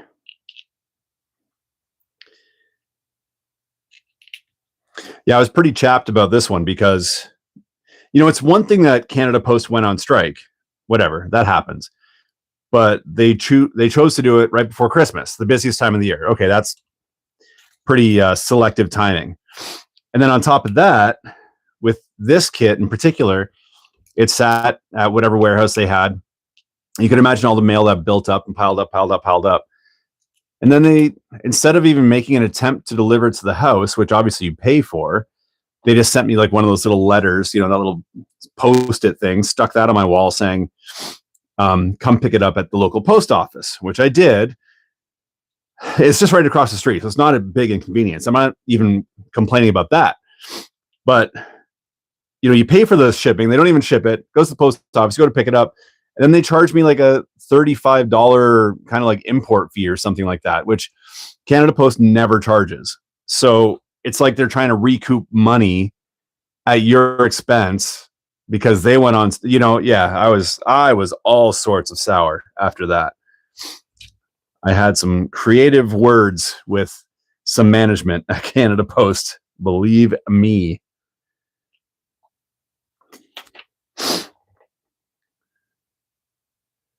Yeah, Shannon, you've had some fun with USPS. We've shared stories.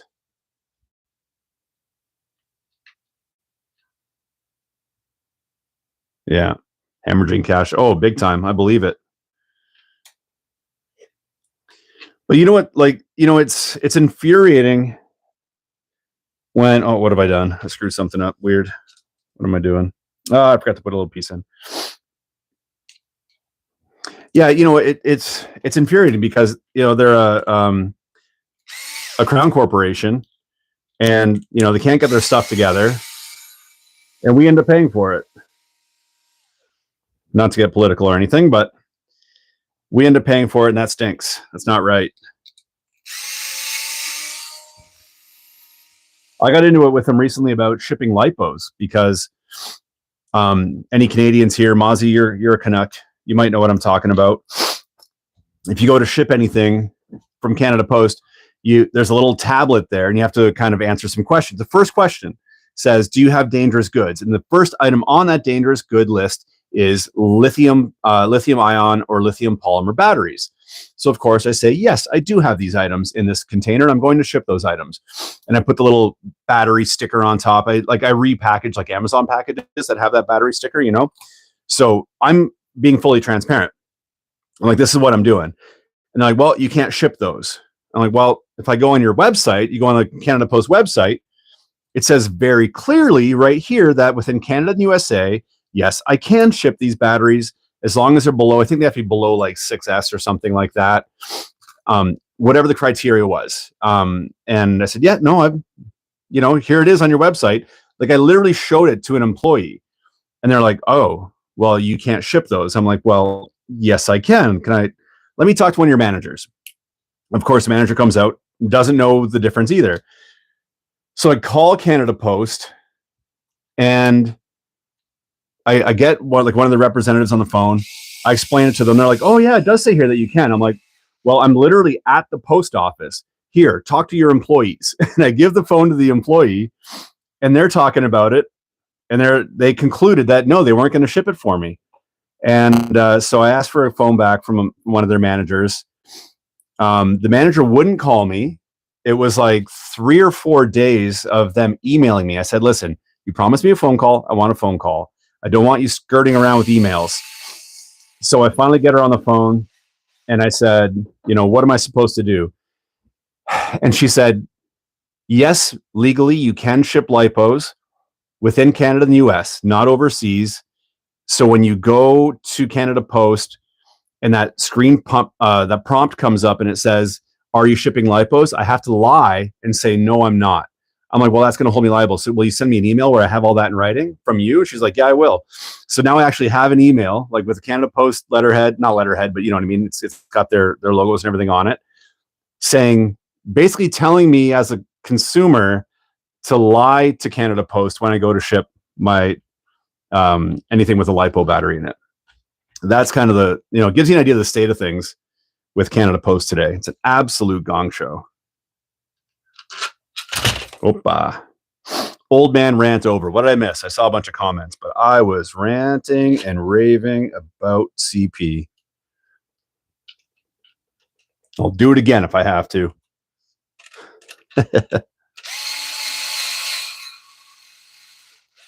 Boys, this fast attack is looking so good. You have a declaration, spicy pillow in the heat of delivery van. Oh, yeah. Lots of cardboard, yeah.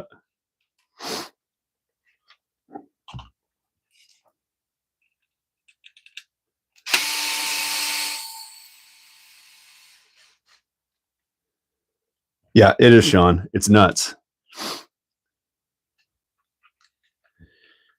Selling some rigs on eBay. Yeah, so I've memorized the rules, man. You are allowed to ship them within Canada and the US. It is legal, despite what they may tell you when you go to Canada Post. If you go to Canada Post website, you'll see it. It's right there. I want to say it was like 6 or 8S or something like that was like the maximum capacity, like cell capacity. Then they had like a milliamp capacity as well. But these are like they're big numbers that they're talking about. So, as long as you're not sending giant battery packs around, you should be fine. Canada, US, international, they say no go. Just do the right thing and lie. Totally, right? Cup packages open to see if there's something they wanted. Wow. Yeah, I believe it. It's like the old days, like shipping cash. Remember, like some of you guys are old enough to remember back in the day when your grandma would like send you a Christmas card with like a bit of cash in it, $50 or something. And yeah, you can't do that anymore because they see the cash and people open it up and take your money. So crazy. What a weird time to be alive. Wacky world we're living in, guys. Good thing we have Tamiya and live streaming. Those were the days, right, James? Hand painted that bad boy.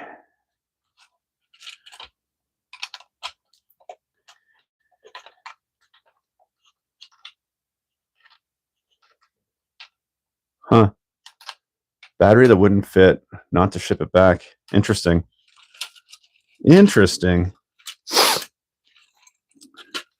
Look at that front end, guys. We have got silky smooth travel. We're going to put some friction shocks on there later, get her good and bouncy.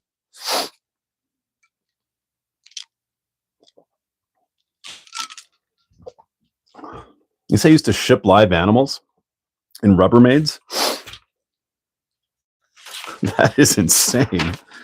Guys, we're on step 7. We're flying through this sucker. Next step, we are going to assemble some pogo stick suspension. Check it out. Guys, there are no oil-filled shocks on this bad boy. We have only got tiny little wacky springs. This is our front coil spring. It's a little bit bigger than what you find inside of a pen. And then the rear, the rears kind of have this cool finish on them. It almost looks like a dual stage spring. It's got the tighter coil up top and a wider spacing in the back, kind of like a black chrome almost looking finish on them. And then there's this thing. I'm not sure what this spring is about. It's kind of like a reverse spring. We'll get to that point in a little bit, I guess. We need some shock towers. BA11. Where are you? Parts tree B. No. That's A. Do I have a part tree B?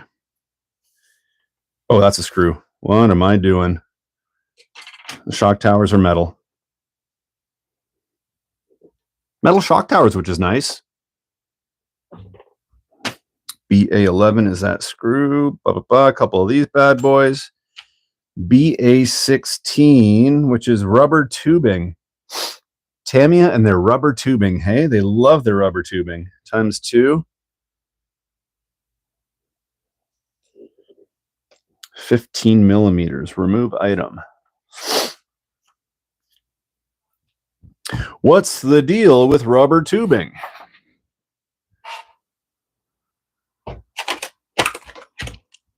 Where's my razor blade? There it is. These rubber tubes are funny. Like after building that Clodbuster and having to put 8 of these on 8 shocks, they still do seem kind of silly, but I guess what they're supposed to offer some kind of a dampening effect, I suppose. Actually, on the Holiday buggy, it doesn't work too bad. But on the Clodbuster, it's more of like a shock limiter.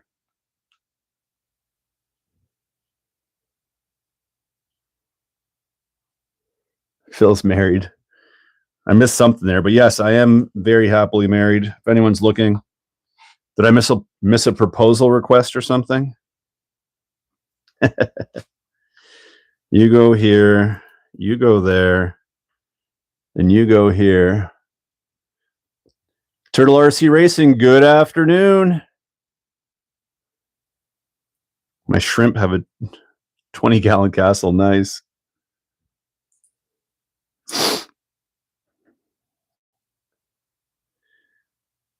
So I guess this rubber spacer is supposed to act as like a bit of a dampener.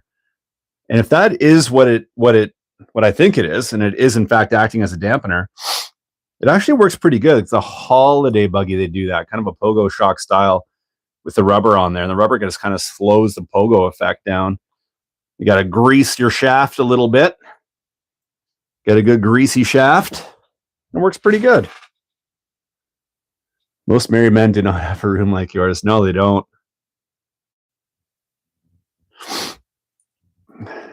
My ex-wife, I was married once before. She hated me RCing. She was a very jealous person. All right, raise your hand if you've been with a really jealous person before. She was so jealous. Anytime I'd work on my Tamiyas, or if I'd work on like my 1-1 cars, like I'd be in the garage on like a Sunday, changing ball joints or doing whatever. And she'd like come in there and be like, "What are you doing in here? Why are you in here all day?" I'm like, "I'm working on the car." Like, I was like never the guy to be like out at the club or at the bar late or anything like that. I'm like in the garage on a Sunday. Like, "What are you doing?" Like, I'm working on a car. Jealous minds, tells you a story about the person. But no, my wife now, guys, she is the best. She's like all about me and my Tamiyas and very supportive. I'm very lucky. She'd be the first one, like when I'm having a bad day, she's like, "Go to your room," and like she's like, "Go upstairs, go to your room," and like sends me up here because she knows I could have like a nuclear meltdown of a day and come up here, hang out for a bit, just wrench on some RCs, listen to some tunes, and then I come out and I'm like a different human being, totally chill. On the bench, yeah, buddy, it happens. This guy's going to go here. Then you got to go in there. Need one of these, one of those. Reason she's my ex. You got it, man. Yeah. Awesome to have partner support. It sure is, dude. Especially when you're a man child. A pair of idiots.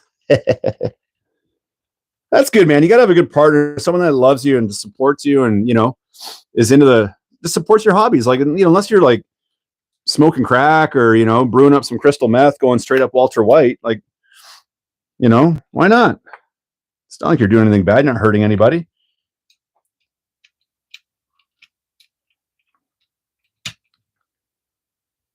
Where did that screwdriver go? Here, we'll use this guy. Oh, careful.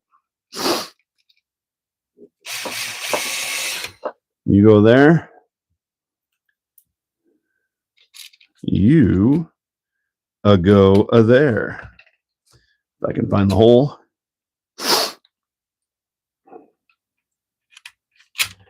Oh my Lord. So a lot of you guys have been asking for a video of my Camry, Sean Camry. I think I mentioned it last week, but I've decided I am going to do a video on him. We are going to have a dedicated Sean Camry video. That is going to be fun. I don't know how to film it yet, though. I do watch a little bit of those. What's his name? Doug Demutro, I think. He's a big YouTuber that does car reviews. So I want to do the review justice, but I've never filmed a car review before, like a 1-1 car.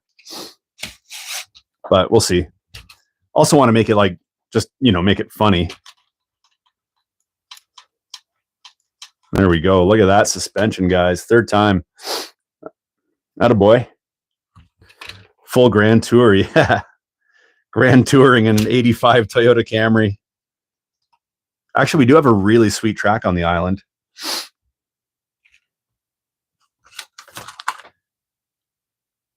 Do it like a Tamiya. Can't exactly be poor doing this, mate. Well, I am now that I'm YouTubing full time.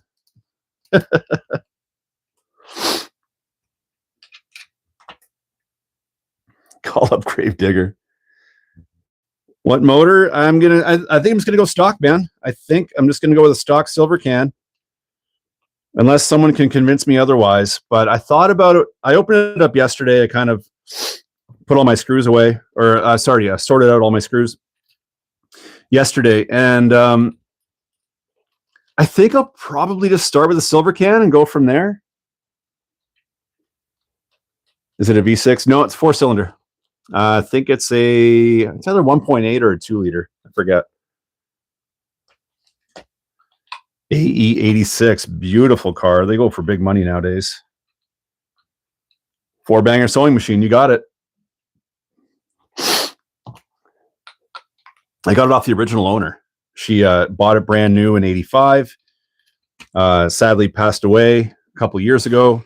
I bought it from her daughter in the estate sale. And it was pretty banged up. The old lady definitely drove by feel. There was dents on every single panel, some rust. She painted with the driver's side facing south. So the clear coat on the driver's side was completely like delaminating and looked really bad. I'm tracking you in the summer. Nice. Yeah, it was pretty banged up. So it took a lot of body work to clean it up, and loose sweated aftermarket. Never seen that. No, that's blue velour, baby. That's straight up OG blue velour. Everything is blue.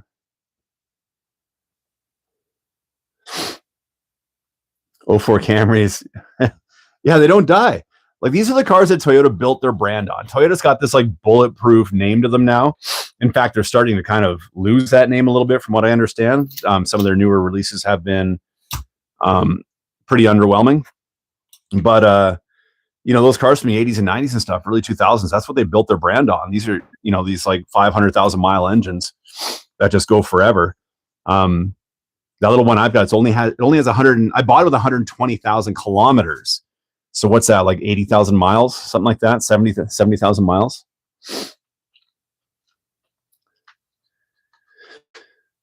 Over engineering. Yeah, it's awesome. I love it. I love driving that car. It's humbling. It's humbling driving something like that.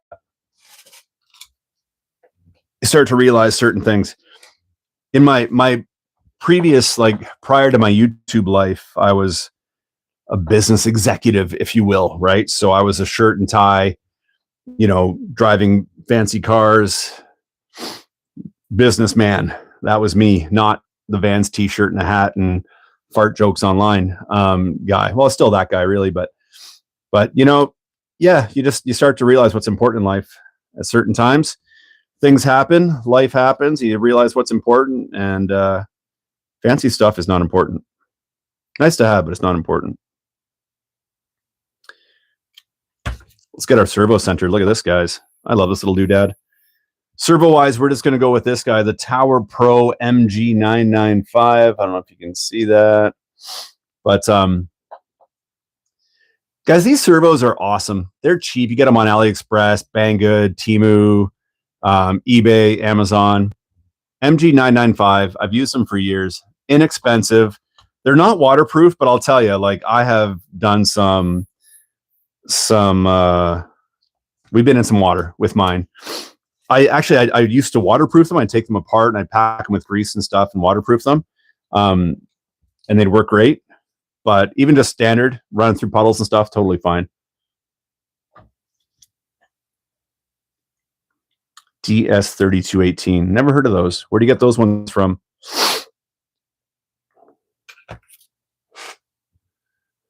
Cheap good. Terry, we've got, is that, yeah, it's a French flag, isn't it? Beautiful. 87 Sentra. Yes, sir. I almost bought one last summer. I was this close. I lost it in a bidding auction.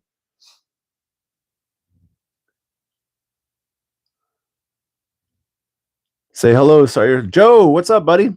Hello, Joe. What servo is that? That's this one, buddy. They call it the Tower Pro MG995. There you go. So I buy these like 4 or 6 or 10 at a time to save some money. Again, they're not super fast. They're not super torquey, but they do the trick. They're probably like a 9 kg, something like that. Not waterproof, but I get them wet all the time. No issues. And they just work. For a Tamiya build, like something like this, you know, it's not a race car. I don't care if it's not the best performing servo in the world. You know, when you have 100 cars, you can't put $200 servos in every car. It's just not feasible, right? 91 YJ, yes, dude. Talking my language. Don't forget to like the video. You're right, Joe. Everybody like that video. Hit that button. Smash subscribe. Tell your family. Tell your friends. Poor Boys RC. Let's go check them out. Why wouldn't you? Thanks, Joe.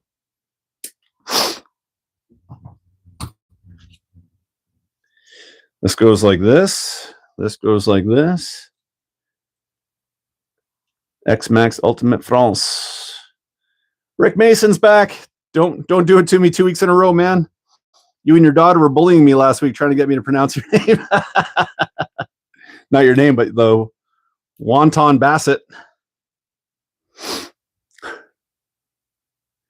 I'm happiest driving an old car. Me too, man.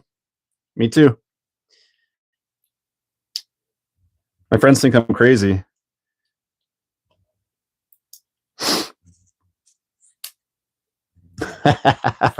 Rick just howling over there. Yeah, 2017 was a good year for business. And my employer at the time, I was having a very successful year that year. Actually, I had a few really good successful years. 2015 to 2021 were some of the best years, you know, career-wise in my life. And in 2017, my employer at that time said thank you to me, and they got me a brand new 2017 Audi A4 to say, hey, man, good job. So it was nice. It was cool. I was very appreciative.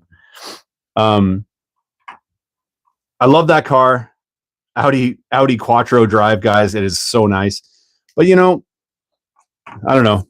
It was nice to have, but I don't know. Don't need it.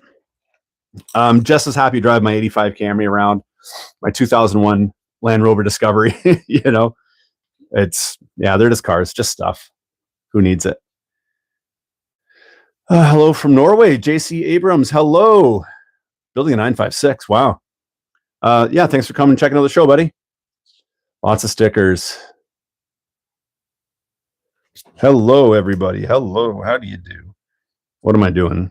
Steering servo. Goes like that. Steering rods. Bing bang. A8. I need some servo stands. Why do we need 2 servo stands? I guess depending on configuration of your servo, who knows? A8.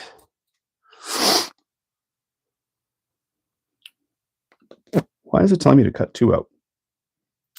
That don't make no sense. Just need 1. Guys, I'm gonna blow my nose. Sorry.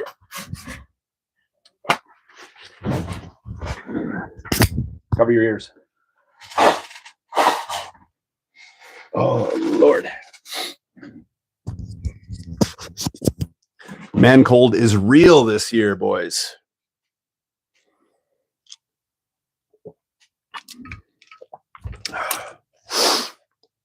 All right, you and you, BB12.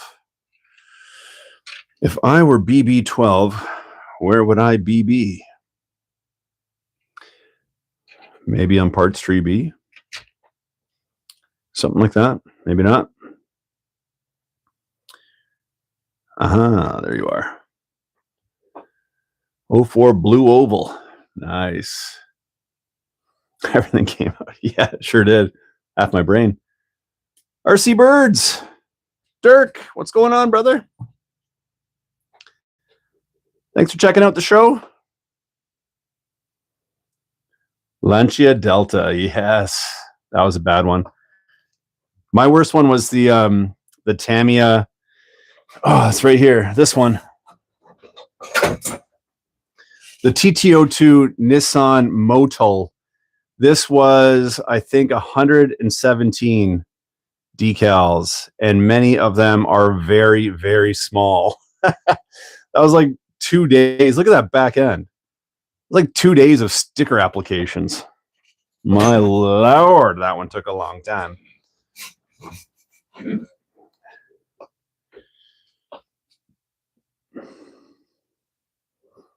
Dirk, I was thinking of you when I was filming that that video with the FPV camera, your micro crawler suitcase track. That would be a kind of a neat perspective to have that FPV camera on.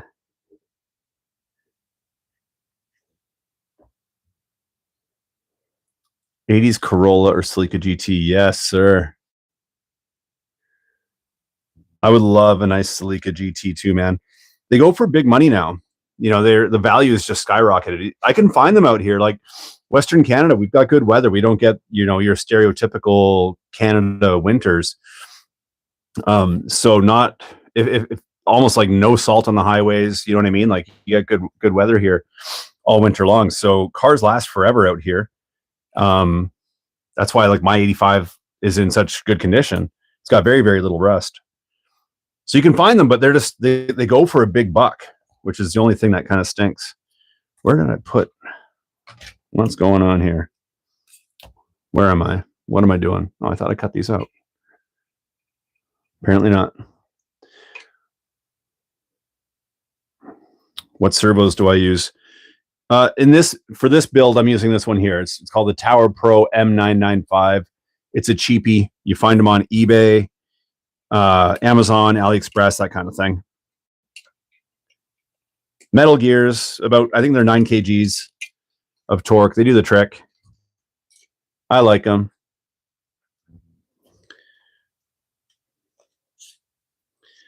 This guy goes here, something like that. Yeah, you go there. BB6.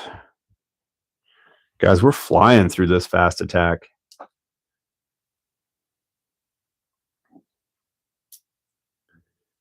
Flying through it. I'll get the chassis built in 3 hours while live streaming. And then it's going to take me 4.5 days to paint the driver figure and do all the paint work off camera.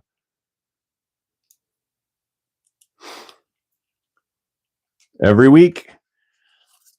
We were talking about that earlier in the stream, saying, you know, do we want to do it every week? I think every week might get exhausting, like not for me so much, maybe for you guys. Let me know what you think, guys. We've got, what, there's 57 of you guys on right now.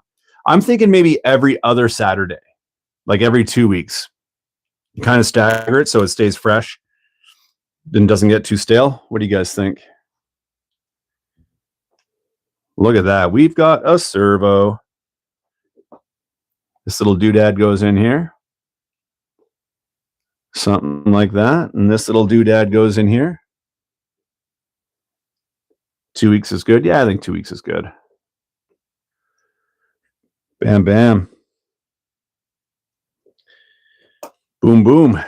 Okay, and then this guy goes in here. Oh my goodness, we've got a steering servo. Let's go, Daddy-O. BA3. 2 of you. BB8, couple washers. You'd like a paint stream, I wouldn't mind at all. Well, the only problem with doing a live stream paint is the dry time. So whenever I paint things, I usually like, you know, put down a layer, walk away for half a day. You know, I put down a coat of paint, I move on with my day. And then I come back to it later on, put another coat on, move on with my day. Especially with something like this, like the Fast Attack, because we're going to be painting camouflage on the driver.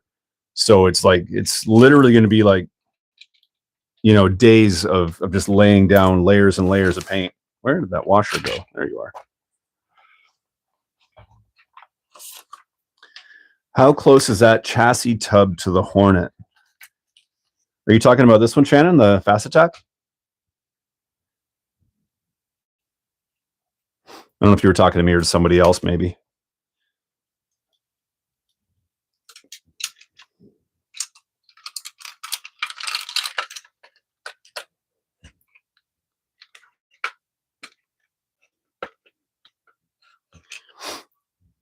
If it was me you're talking to, yeah, it looks similar, but it's completely different. Hornet having that kind of longitudinal battery tray on it, where this one's horizontal. So it looks similar, but yeah, battery placements, yeah, way different. And even just like kind of the interior layout's different too. Do you do enamels for the driver? Acrylics are fast. Whatever the Tamiya XS paint line is, I think it's X, right? Whatever they're like, those little kind of hand paints are, those are the ones that I use.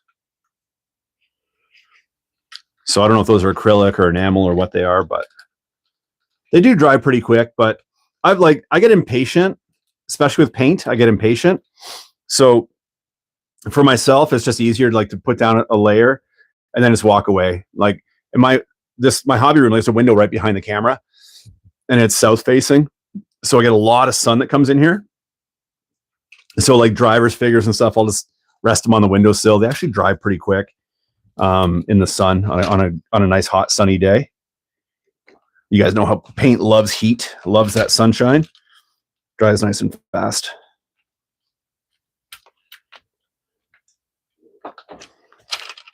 There we go, something like that.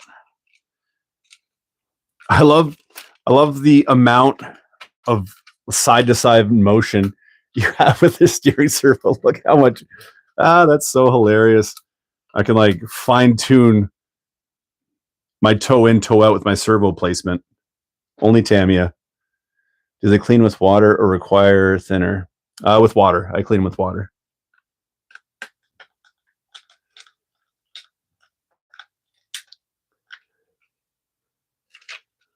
Got it. Get it. Got it. Good.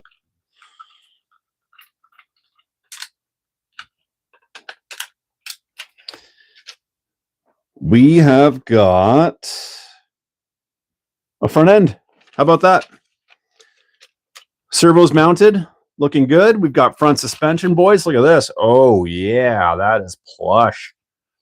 Woo, it's just like driving in the Camry.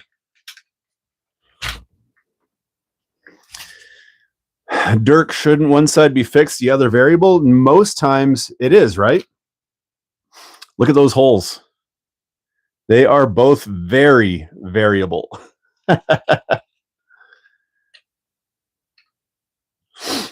Bismuth spray paint cured very fast. Oh, good to know.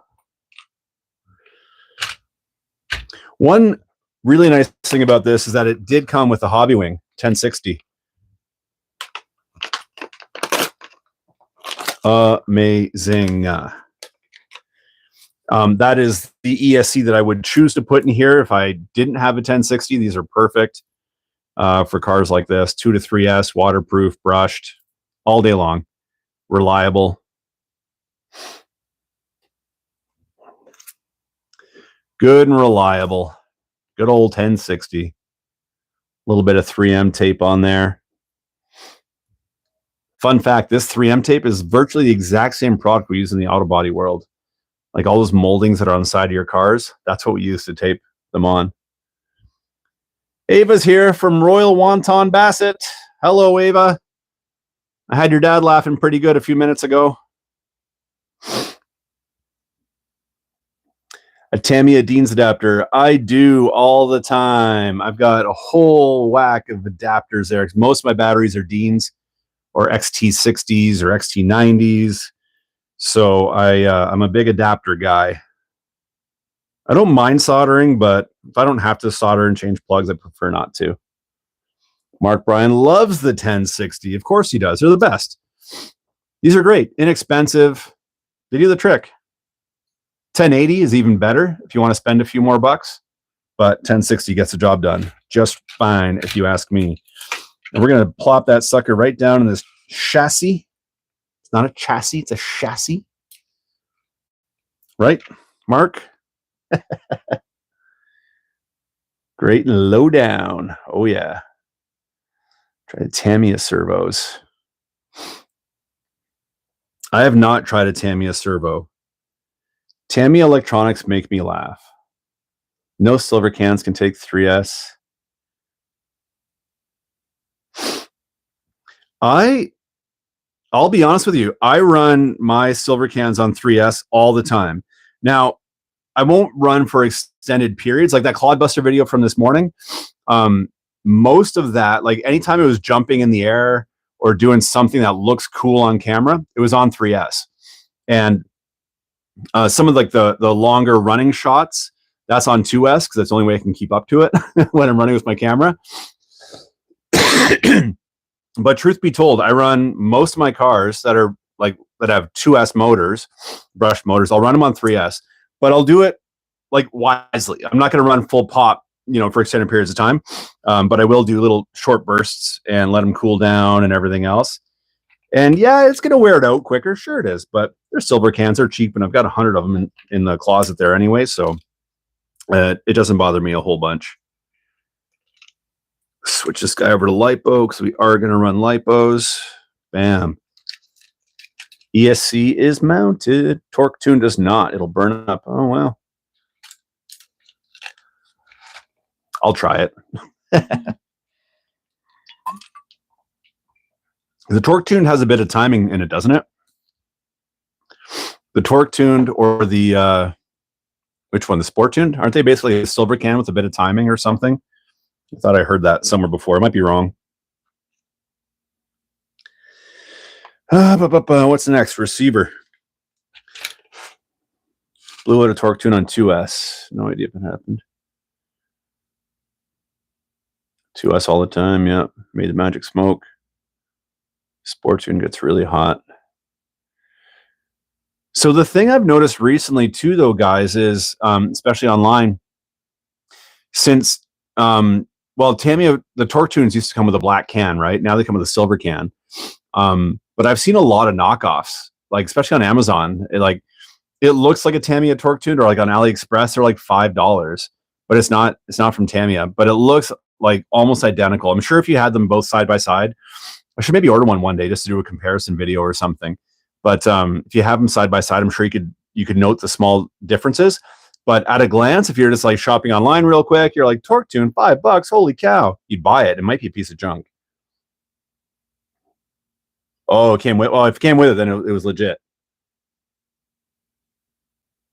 Yeah, Yeah, when they encase the whole motor in plastic, poor thing can't breathe.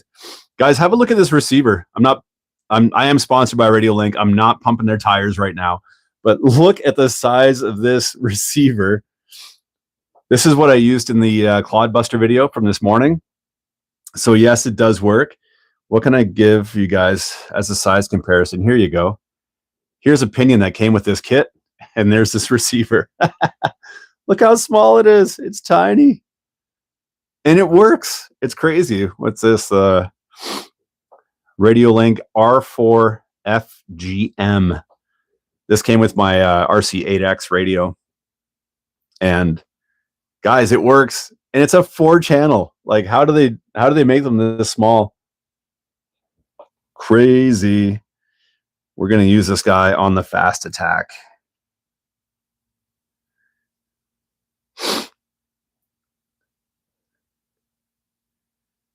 It's going to be awesome. So Mark, Brian, you've got a broken thumb. Does that mean we're not going to get a video from you this week? No pressure. No pressure. Because every Friday I look forward to a Mark video. And then Saturday, if I don't see it, then I start getting worried. Then Sunday, I start calling you saying, Mark, what is going on? Where is my Mark Bryan video this week?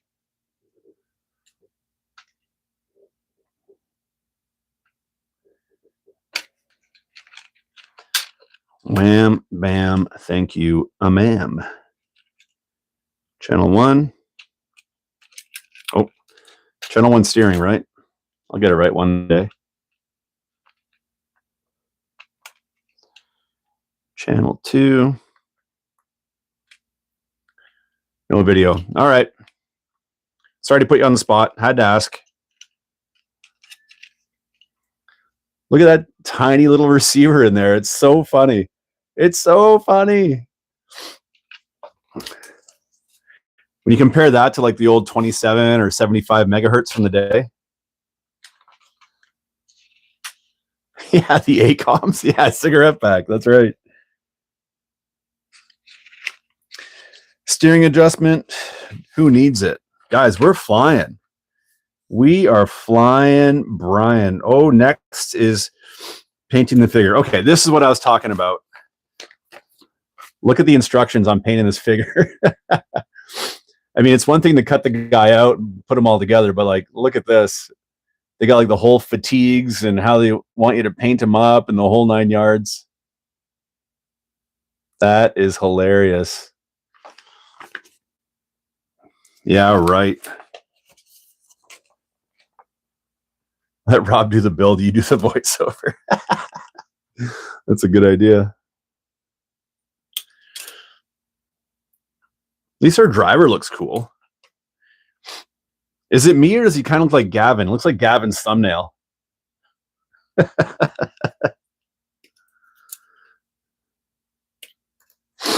Or not his thumbnail. Sorry, his profile pic. Sorry, I'm still suffering the effects of a lot of cold medication. My brain's functioning at a slower rate than it normally does, which is usually pretty slow.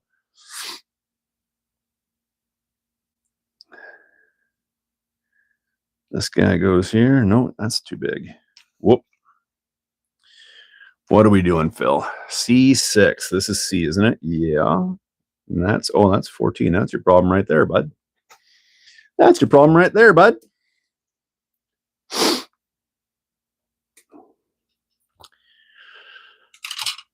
Oh, we're flying, guys.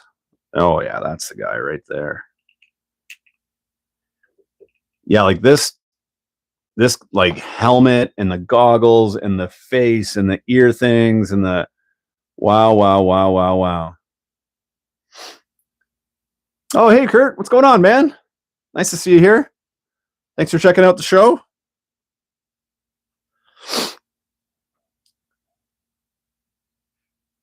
Am I supposed to glue this together? How else does that fit? There's no screw holding this together, so it's got to be glued, right?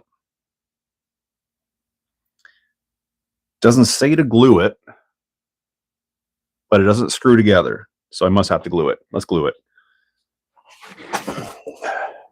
Does the radio link bind to other brand receivers? That I do not know. But the receivers are very, very, very well priced for what you get. Like, I think $25 for like the 7 or 8 channel, I want to say. So the pricing is freaking phenomenal. I've got to do more testing with it. I've got to do the 800, or sorry, not 800, the 300 meter range test next with the RC8X. And I was going to try and film that this weekend because I tried doing it myself, and it turns out that I can't see 300 or 800 meters. Is it 800 meters? No, 600 meters is what they claim. Yeah, 600. I can't see that far. I tried it, and I was at about 150, and it was on the Hornet Evo, and I mean, I couldn't even see it. I had no idea what the heck I was doing at that point. Yeah, 600. Yeah. So I tried it with the 7-channel receiver, which doesn't claim to be able to do the 600 meters, but I had it ready, and I had a friend with me. I'm like, hey man, let's do this right now. So we raced out and we tried to do it, and I only got about 110, 120 meters before it started glitching out. So I know for sure, and I've got that all recorded. It's a video I'm working on. So I know for sure with a 7-channel receiver, you're not going to get the 600 meter distance, but they assure me that with the 8-channel, with the version 2 protocol, with the software update, it'll do it. So it's just a matter of getting out there and making it happen.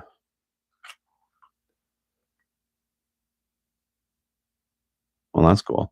Anything's better than Traxxas TQI. Those Traxxas, those Traxxas radios are hilarious, man. They're so big. What are they thinking? Like, get a new radio. It's just so dated. All right, I got my steering wheel. What else do I need? I need my little shifter doodad. This is like building it, like this is half scale model, half RC car.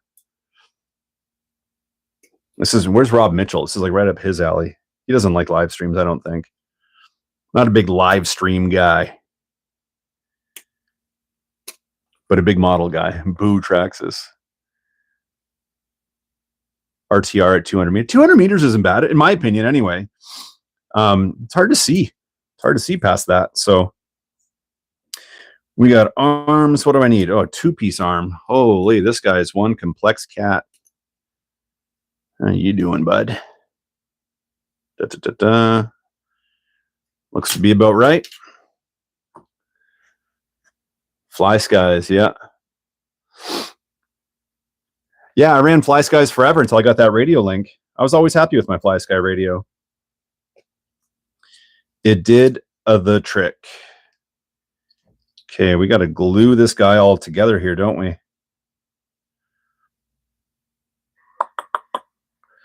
And I need him in, oh, here we go. Maybe I'll get his little driver's cockpit going here.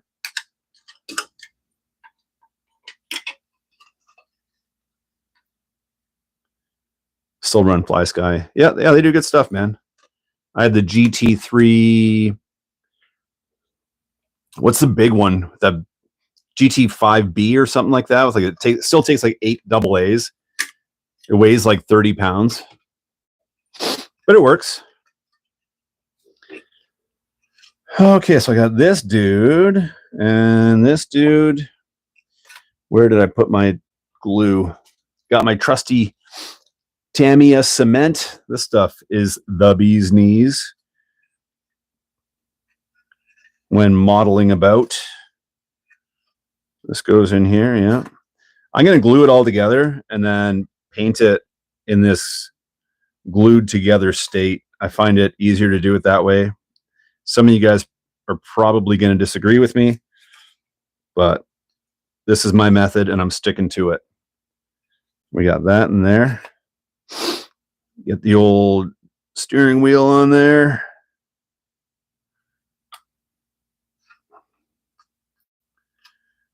Boom. Bring back the Hawk, the Bullet, and the Sledgehammer. Yes, dude. I would love to see the Rad come back. The Traxxas Rad. Primarily because of the name. Where's this little gear selector go? Oh, right in there. Oh, there's a little gear shift. Little spot in there. Boom, boom, boom. A little bit of glue. A little bit of you. Paint it on the tree. Yeah, I see a lot of guys paint on the trees. I don't know how you guys do that.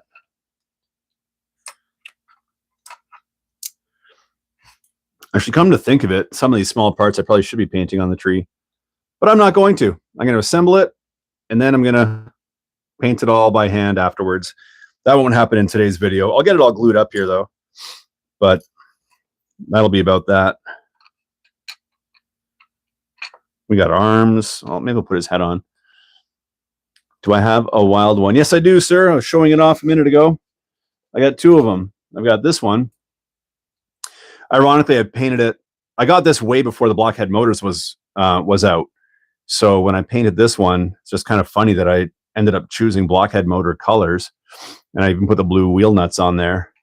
I've got the Blockhead Motor edition back there too. It's just out of sight, but it is there. Believe me, they are awesome.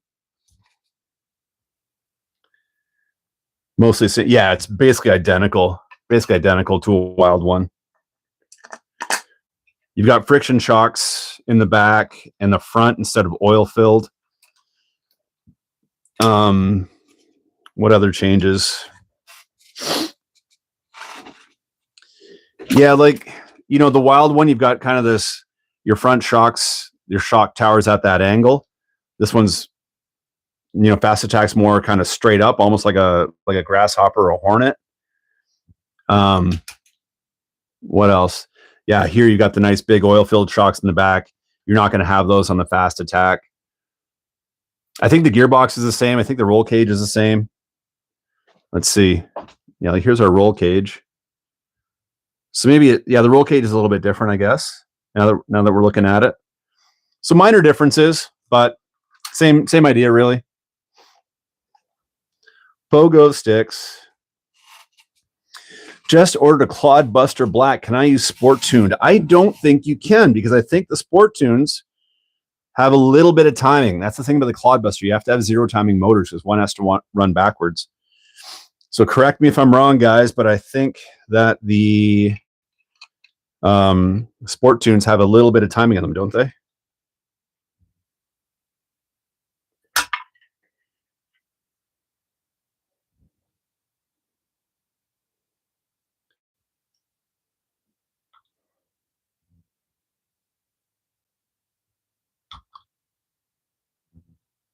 Dirk says yes, so I believe him.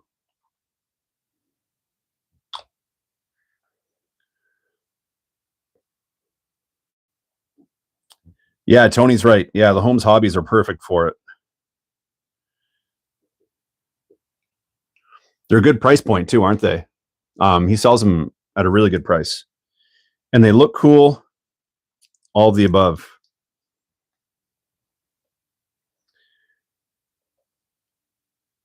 So I watch you build a fast while I build my Claude. Nice. Nice one, Danny.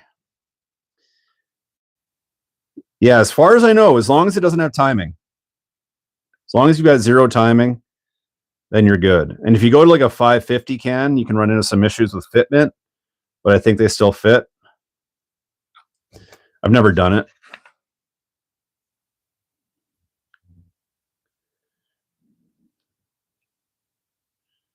There we go. I got glue all over myself.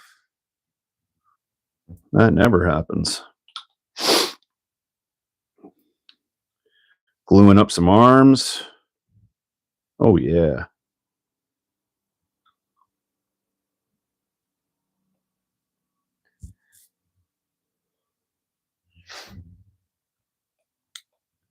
Trinity mash motors. Man, what I wouldn't give to have a couple of those to add to a build. Because they look so good too, don't they? Just going to hold this arm here for a minute.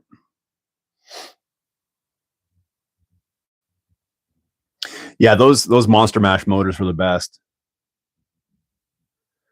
They looked so good. They work great.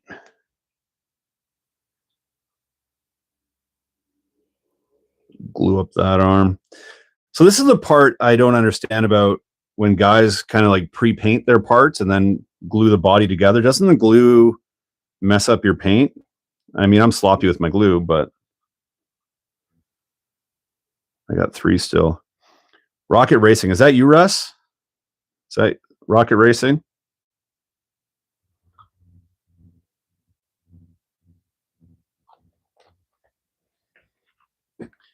Glue's drying up pretty quick. That's good.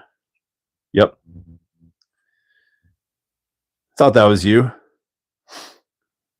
Giant supercharged big block thumbnail or profile pic.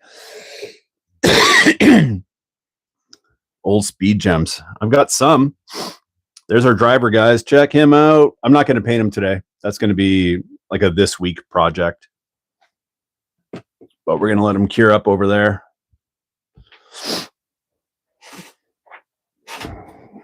Glue with the needle. That'll do it.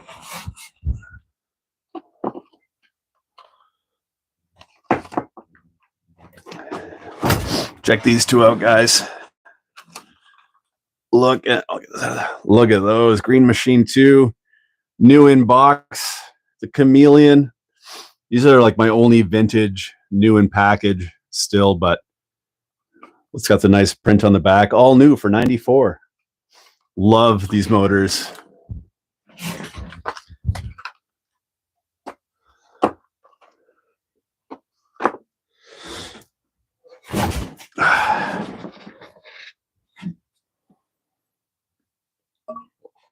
And I've got a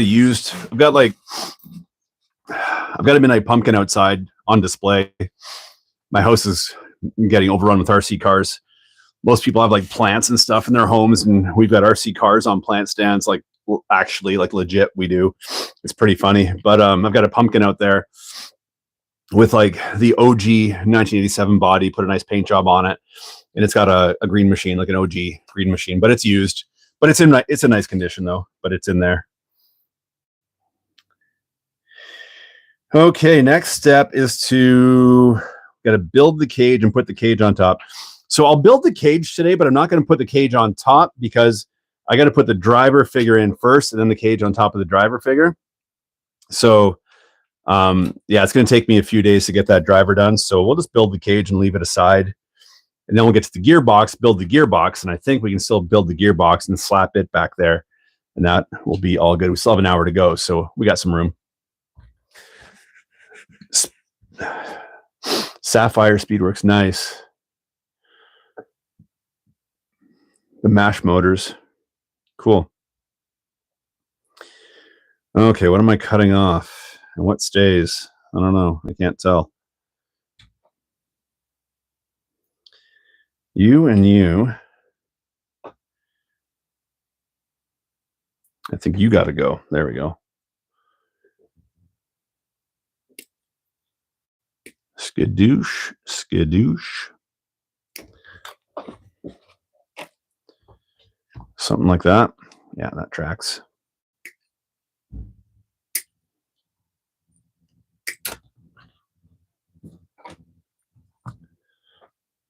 The days of good brush motors are gone. Yeah, you're right. I think a lot of us realize that when we do the speed run challenge, because you buy like a 12-turn double, off Amazon or something, and it's like it doesn't perform like a 12-turn double from back in the day would, like a Sapphire motor would. Not Sapphire, like a Speed Gem motor would. They have the numbers on them, but they just don't perform the same. BB13, that's you. I think a lot of guys were having that issue. I know Paul was. Paul and I have talked about this. Coughlin Corners, Paul. You get these advertised as, whatever turn, and it's like not that. Or if it is like a 12 turn, it doesn't perform like it, that's for sure. Dennis. Stroopwafel friend. Yes, Dennis. The Stroopwafel king. Wow. Parts flying everywhere. Gotta go, guys. Delivery is here. Mark, thanks for hanging out, buddy. Appreciate you. See you next time. Hope the thumb gets better soon.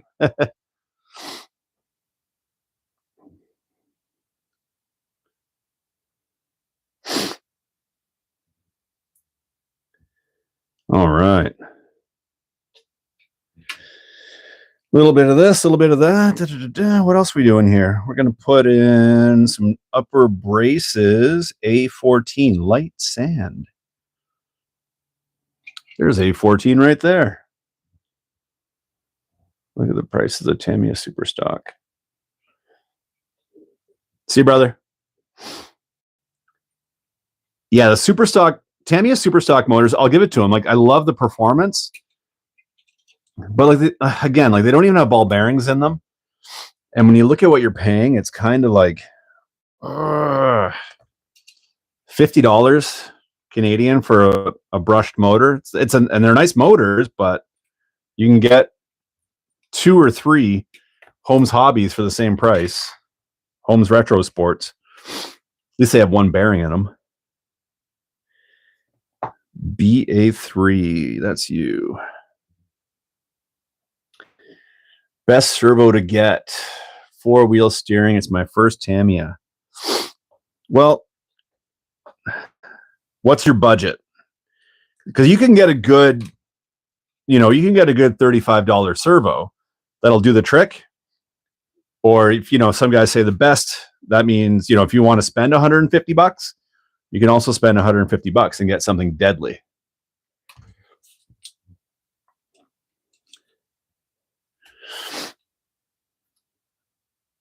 Wife is home with some goodies. All right, buddy. Thanks for stopping in. Tell the wife I said hi.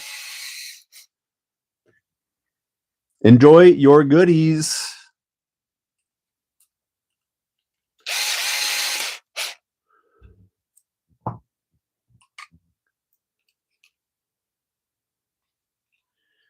We are cooking. Look at that. Is that straight? Nope. Something like that. Yeah, those actually in the Clodbuster that I just built, we put in a Power HD servo. I don't have the packaging anymore, otherwise I'd show you. But I think it was a 35 kg Power HD, and it was like, I guess Shannon's had some bad luck with those. But analog or digital. Ooh. But personally, I've had good luck with them, and they're not very expensive, and they've worked. Analog or digital? I mean, digital's nice. Don't get me wrong. But for the price in a Tamiya, I'm fine with analog. If I'm going to race, I'm going to put good stuff in there, and I go digital for sure.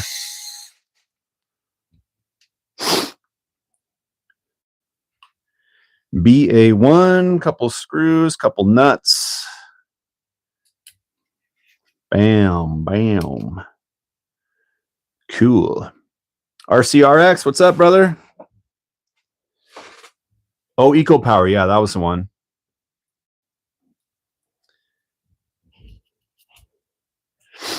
RCRX, I think you were putting a new name together, weren't you? You changed your channel name? Forgive me. I'm still got a cold brain, so it's not functioning 100%.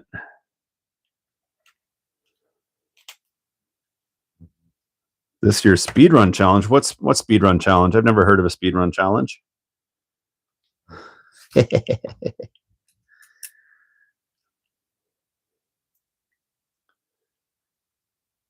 Build in velocity. That's what it is.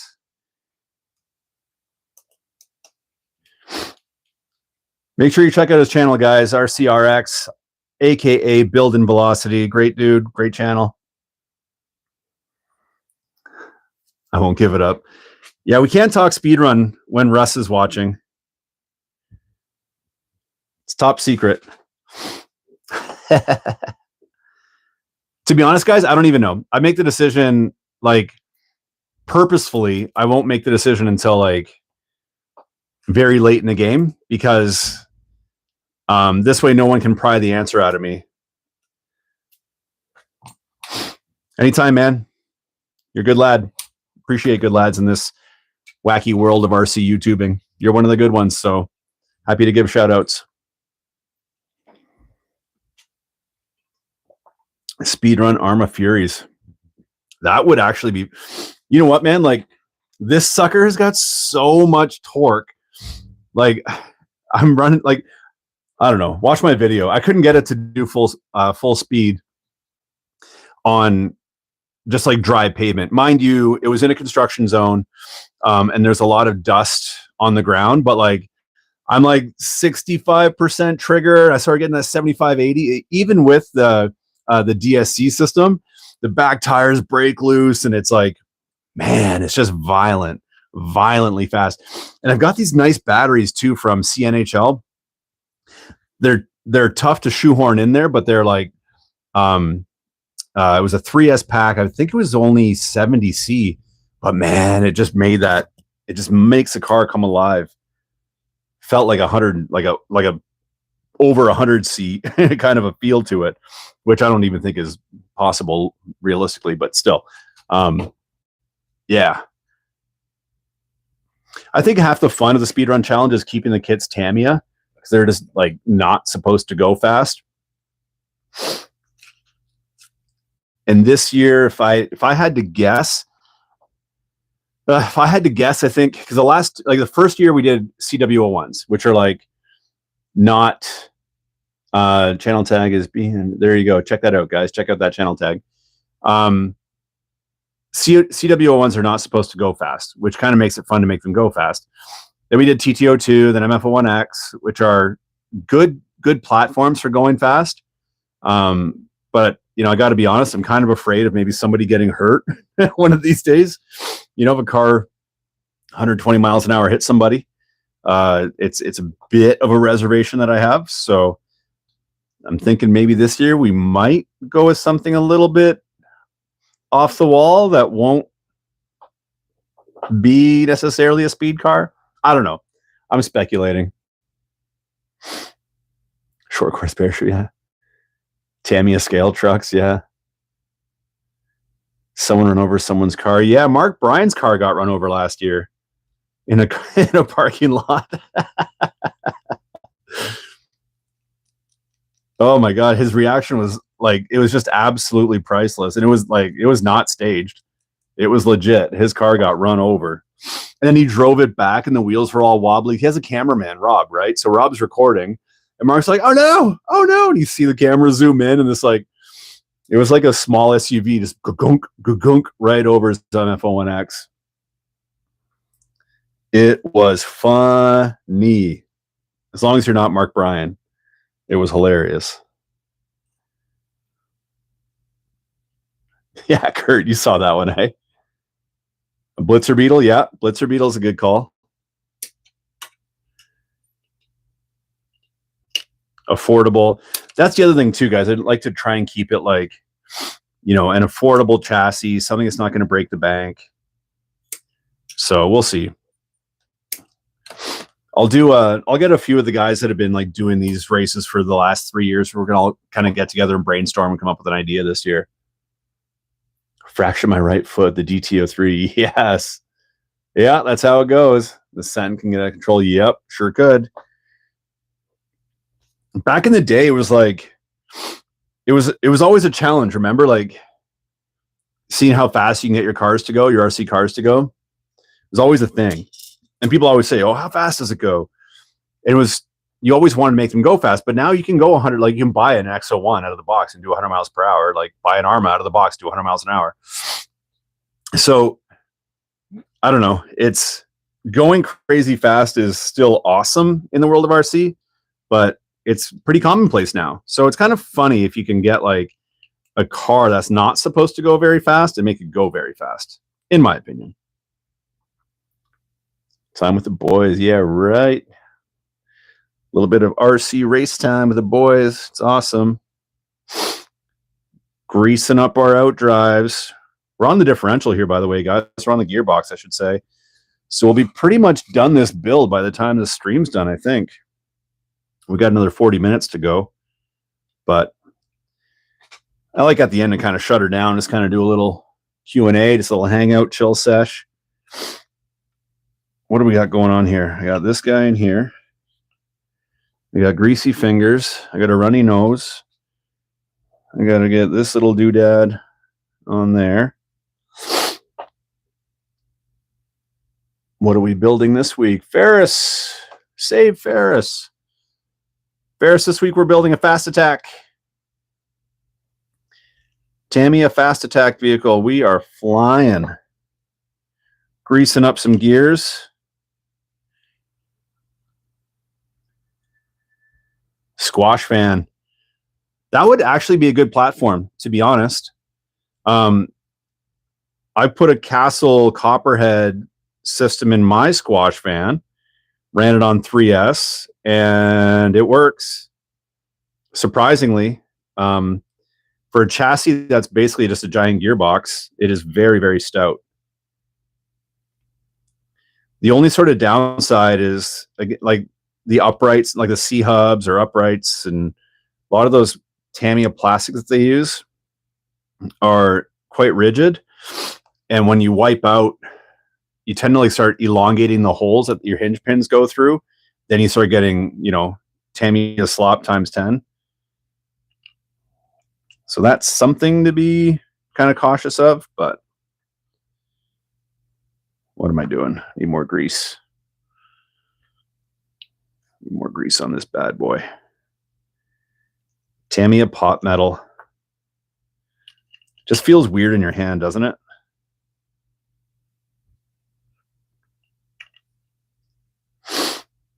Off-road speed challenge. Yeah, we could do that.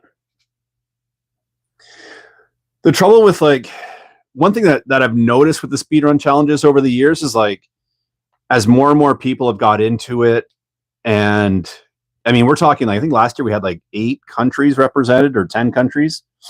So you get more and more people all over the world, and like the rules have to get tightened up every year, which I actually kind of don't like. I prefer kind of looser, kind of more fun rules. But some guys take it more seriously than others. Like myself, I don't take it very seriously at all. And plus, just managing it, like I don't have a lot of time to speedrun, plus make other content. So, which is fine. It doesn't bother me at all. I really kind of enjoy just the community element of it. That's why I like doing it. But what I'm trying to say is that like with the amount of people in it and the amount of kind of rule governing that has to be done, especially now that it's got this big, if you start incorporating things like off-road, it's like, well, you know, this guy's racing and his off-road isn't as aggressive as this guy's off-road, therefore his is easier. You know, it starts to kind of, you know, open up doors for those types of arguments. And believe me, after the last couple of years, like some of the arguments that I've had, you know, people reaching out to me and, you know, hey, this isn't fair. That's not fair. It's, you know, kind of like, it takes something that's supposed to be just fun and goofy and kind of makes it a bit stressful and like challenging to manage. So I just want to keep it fun and light and, you know, fun and light.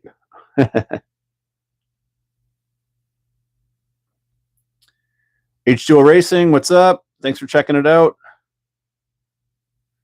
Stick to the tarmac. Yeah, I think we'll stick to tarmac for sure. It's just easier to govern that way too, you know? In my opinion, the fewer the rules, the better, you know? So I want to keep it as easy and light and breezy as possible. Easy, light, and breezy is the key. What do I need? I need a long pin. What's that pin all about? Oh, that's that thing. More gears. All about, as we say in Canada.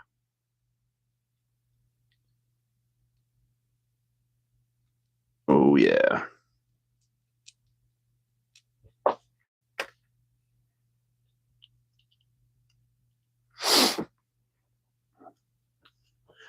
How many of you guys in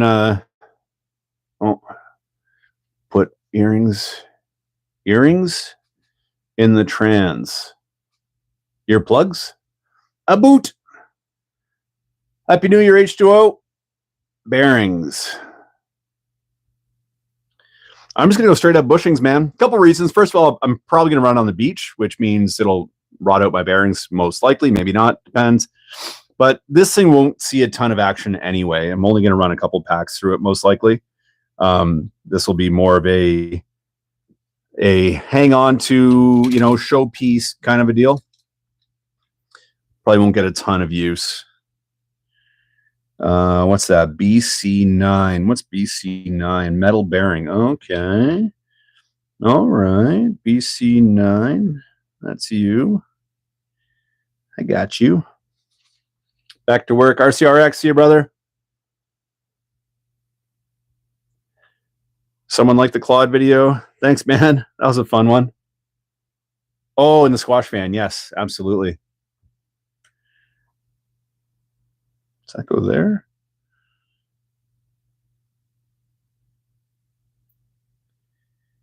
BC9, do you sit up there? Is that what that is? Metal bearing. That seems to fit. Sounds about right. BC6, what are you? Washer, big old washer.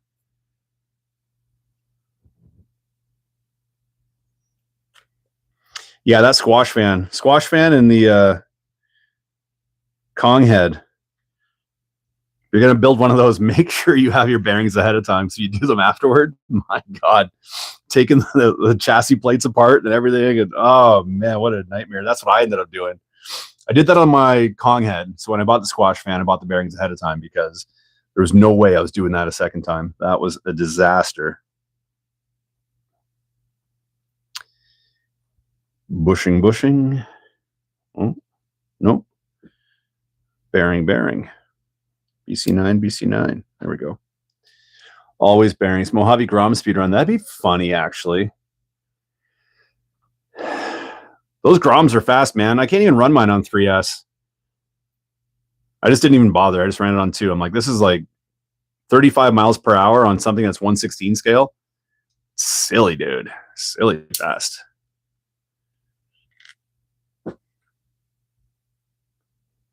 Phone cam is confused what to do with the brightness.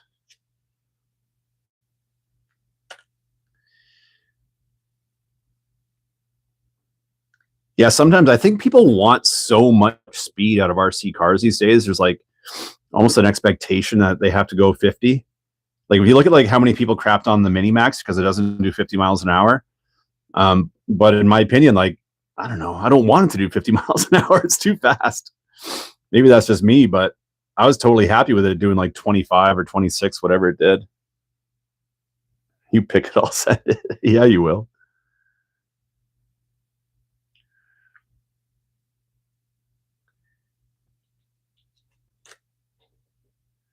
A super astute. I sure am, buddy. I just ordered it the other day. It will be here. I don't know. I ordered it from A Main. And I had to get creative with shipping and stuff like that.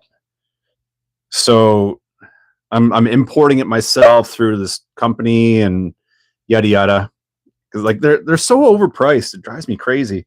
But yeah. So anyway, yeah, long story short, yes, I am getting one.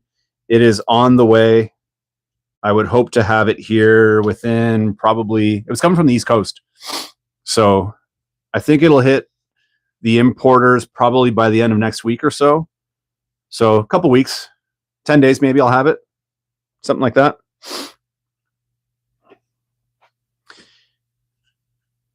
But yeah, the retail on it here in Canada, like, because it's finally starting to hit Canadian stores. And I think the retail shipping all in was like almost $450. It's insane. $450 for a freaking super astute. I don't know. That is, woof. I don't mind spending money, but like, woof, that one makes a guy wonder what the heck is going on in this world.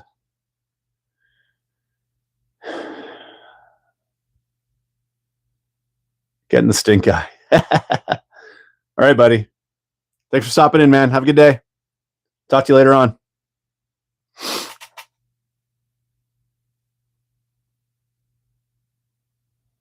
That just all sits like that, eh? Bing, bang, boom. Something like that.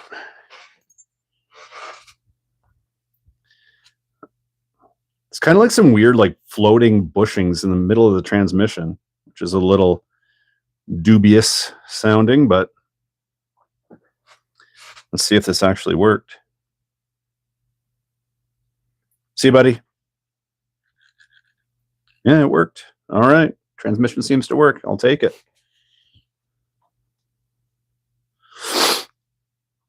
They've got like, I'll show you guys the instruction manual here. It's kind of funny. I don't remember this with the Wild one, but it's been quite a while since I built it. But look at these steps right here. You put that gear on, then you rest one of those brass bushings on it. Then you rest a washer on it, and then that rests on top of a plastic bushing, and then you put your drive cup through all that. Super weird.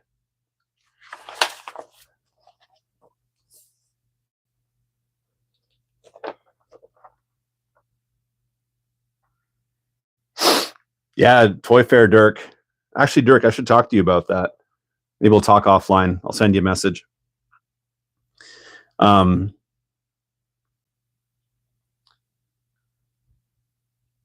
Subaru Brat. Yeah, I do see it right there, right by my thumb. There's a Brat, the blue one.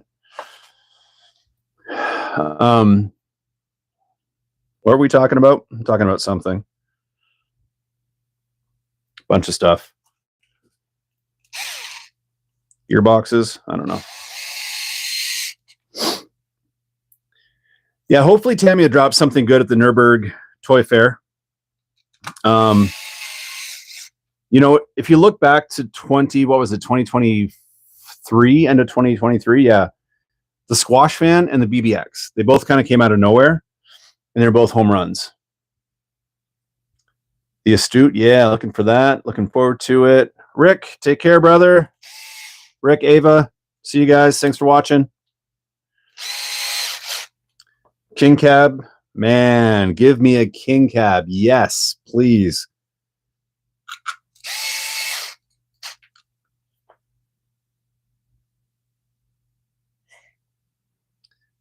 That's one that you cannot find. What happened to know leftover gear in the CW1? Geez, I want to say that is for, what's it for, guys? It does belong to another chassis. Wild Willie or something like that, I think I read somewhere. That little tiny little round counter gear. I know what you're talking about. I think it goes in the Wild Willie. Sand Viper, I do not, but I do want to get one. Sand Viper is another one of those cars. Like, it's an awesome price point. You know, oftentimes they come with oil-filled shocks and a nice motor.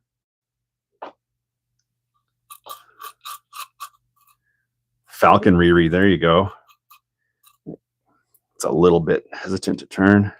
Is that good?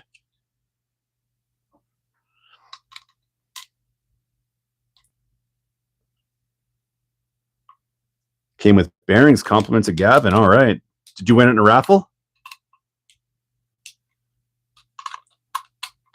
Gavin's a beauty. Bearhawk, yes. Chrome Brat. Did they do Chrome Brats before? I thought they did, didn't they? Was there ever a Chrome Brat edition? A Chrome Edition Brat, I should say. What am I doing here?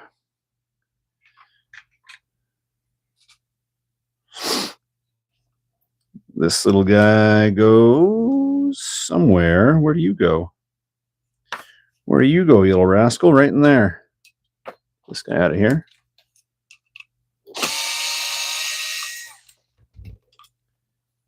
This little doodad.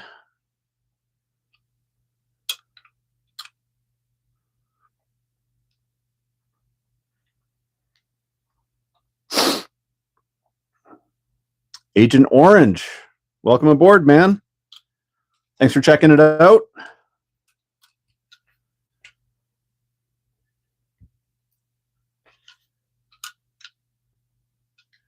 Oh, that's supposed to be not that screw. Whoopsie daisy. Wrong screw. Too busy yakking, not paying attention to screws. What are you going to do?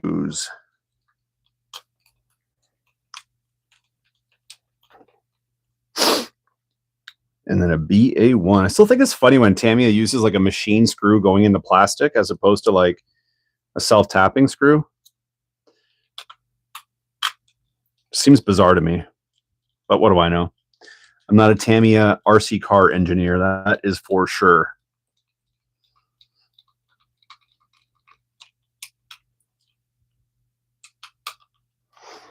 At least we've got some good metal parts on here, like this little metal brace for the transmission.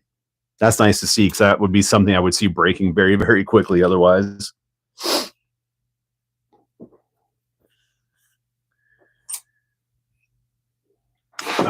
And then this has got to go through the cage. So this guy mounts through a couple holes in the cage, but I can't mount the cage until I've mounted my driver. I can't mount my driver till I've painted him. I'm going to paint him off camera because it's going to be a disaster to paint on camera. And I want to take my time with it and really focus. So I'm going to put that aside for now. So we're going to jump a few steps. We'll jump the transmission mount. And we're going to go right to, yeah, I'll put a pinion on the motor. Do a few other things, maybe mount some tires, stuff like that.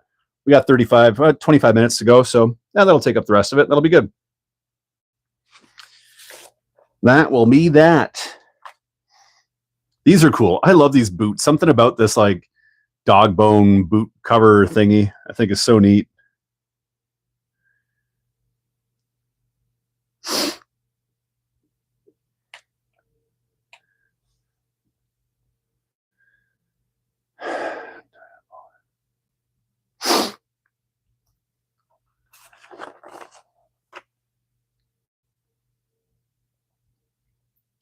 I got two pinions, guys. Which one should I go with? Looks like we've got a 15. Well, what is it? A 15 and an 18. Anybody have input on which one they would put in? Normally, I undergear and over motor. I'd normally go with a 15, but if you guys have driven this before with an 18, it's totally fine for motor temps. I guess if they gave it to you, it's not overgeared, hey? Let's go big. Yeah. Of course, Russ says 18. No question.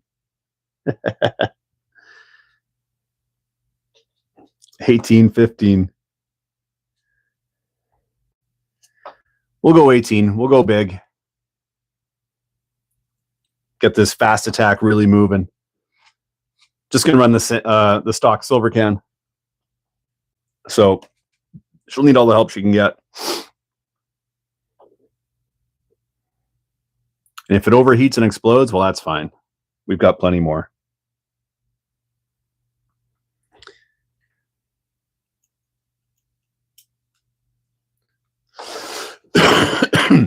Where's my, here we go.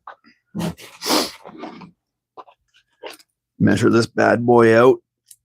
16 millimeters, they say. 16 millimeters, they say. We're pretty much right there. Got to come up just a smidge. Right there. What do you think, guys? That's, boom, that's 16. Right on the money, honey.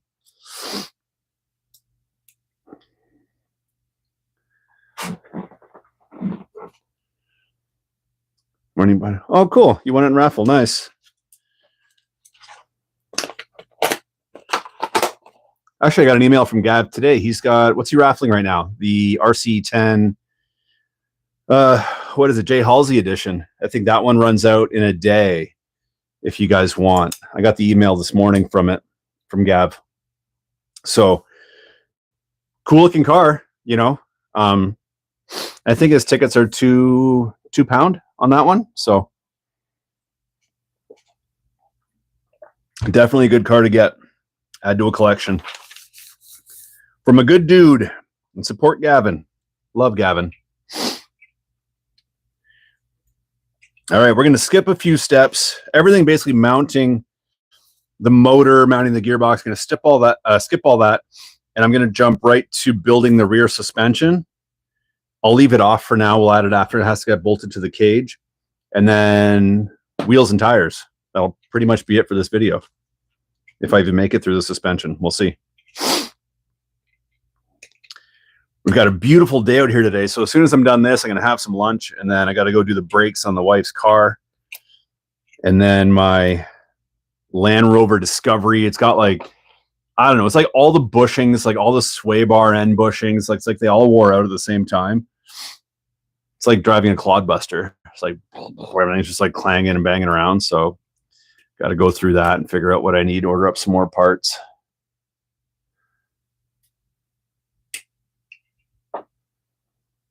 The suspension is killing me. Suspension or suspense? Suspension? This suspension? Go big or go home. Yeah, buddy. A5, D5. Lunchbox Evo. I think they're going to do that. I think the Lunchbox Evo is a guaranteed sale. Who wouldn't want it? I think I said that in the last live stream too. After the Hornet Evo, they just find a way to retrofit that gearbox into a Lunchy, and you've got yourself a hit. D5, D9. That's 9 there.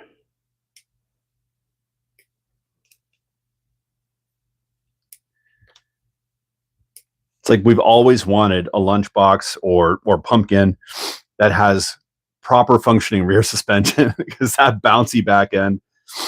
And I guess that would also lend itself to the Grasshopper, the Hornet as well. Well, sorry, we've obviously done the Hornet, but the Grasshopper as well. Striker. Love the Striker.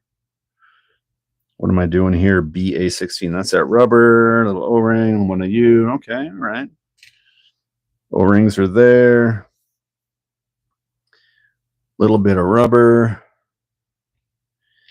BA5. 5 millimeters of rubber tubing. 40 years later, we're still cutting little slivers of rubber tubing to put on our shocks. It seems so silly.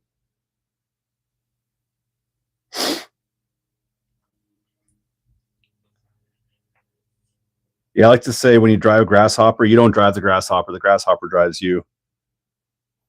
It's half the charm of trying to drive one of those things. To think that people used to race them is just hilarious, right? Take one of these guys, put you in here. Bingo, bango. A little bit of grease. Whoops, that's not my grease. Which one's my grease? This one. Yeah, Striker would be cool. That was such a, like, you couldn't give those away 10 years ago. And then Riri's got hot again. Well, got hot, I'd say. And now they're selling for $300 on eBay, which is hilarious.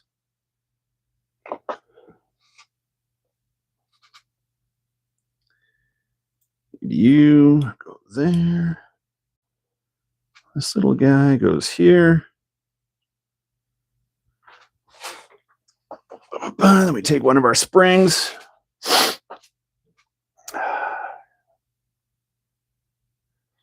Awesome. Good to hear, Joe. Yeah, I'm glad you're enjoying it, man. Yeah, it's pretty awesome doing this. I'm enjoying it too. This is great. I appreciate you guys coming and checking this out.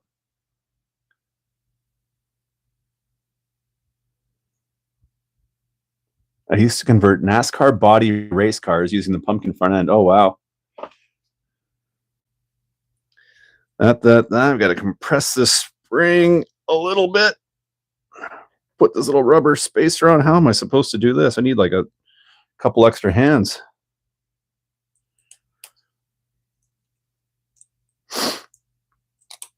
You. That's not going to fit in there. Need this guy. Oh, yeah, that fits. D9. That's you.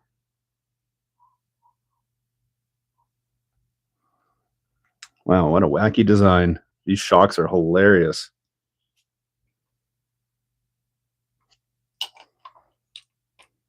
Bam, bam. And then drop that in there. I guess I'll probably have to put a bit of glue on there. This is so funny. It's not even like screwed in or anything. Like you just friction fit the top of the shock cap in. I gotta go on the bench. See you, buddy. Thanks for watching the show. Appreciate it. Have an awesome weekend, man. I'm gonna glue this guy in here because I don't foresee us having to do much modification to this. So we're just gonna put some glue on there so it doesn't fly out. Call it a day. I guess friction-wise, it would just keep it on there forever, but whatever. The glue is on there now, so these shocks are never going to be dismantled.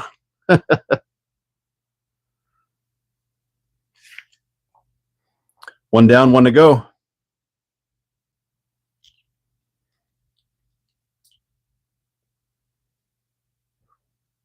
Yeah, you and me both, Ben. I've been dreaming about a King Cab Riri forever. It is such a great looking truck, you know, and they've got the cousin, the Hilux, Toyota Hilux Monster Racer, so you can get two kits out of it. Oh yeah, glue the fingers, definitely glue the fingers.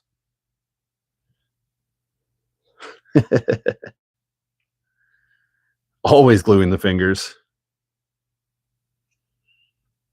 Why wouldn't you? FX10 on eBay, nice. You can kind of see mine. I've got one right there. There's my FXT, right above the live thing, and then just above that, there's an FX10. I'm too scared to take it out and run it. I think I'm just going to break it first time.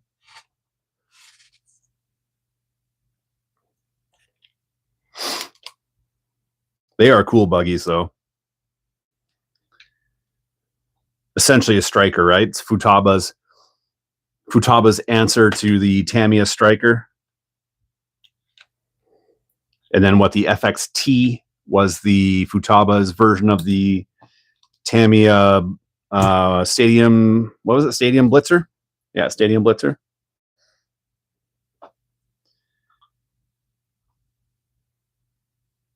Yeah, the Nürburgring Toy Fair coming up.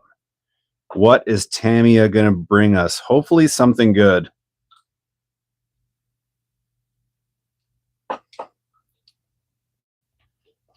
Because I'll tell you, like the Hornet Evo is cool. I like what they did, but you know, it's not, you know, it's a Hornet Evo. It's not that, I don't know, it's exciting, but it's not that exciting. I don't know, driving it was fun. You know, it definitely handles a million times better than any Hornet ever would handle. But I don't know. I like to see something new, right? Something like fresh, like the BBX. Like that is an absolute home run. That buggy, two-wheel drive, that buggy handles the beach better than some four-wheel drive Tamiya buggies that I own.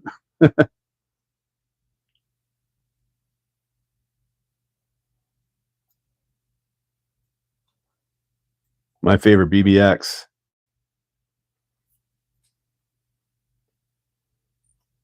Yeah, can't go wrong with BBX. It is awesome.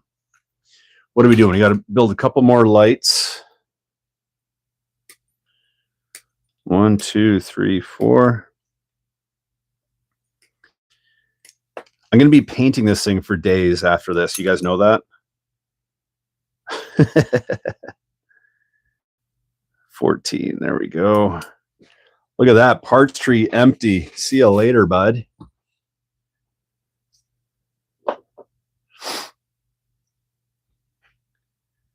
You and then you. Bam, bam. Vertical? Yeah, they are. BC3, just a little guy.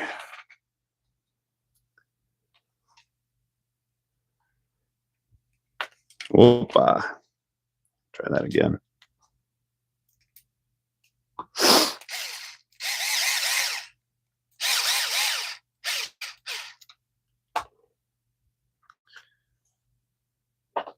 Many hours of painting ahead, indeed.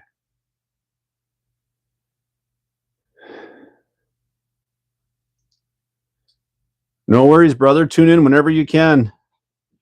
I try and get started as early as possible so I can catch as many of you guys as possible, because we've got viewers all over Germany, Netherlands, Japan. I'm not going to catch Japan, I don't think, but UK, obviously, Denmark, Holland. Boy, oh boy. USA. But I'm in Western Canada, so I am way behind all you guys.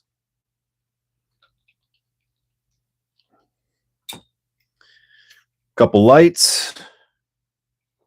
Bam. 10 minutes to go.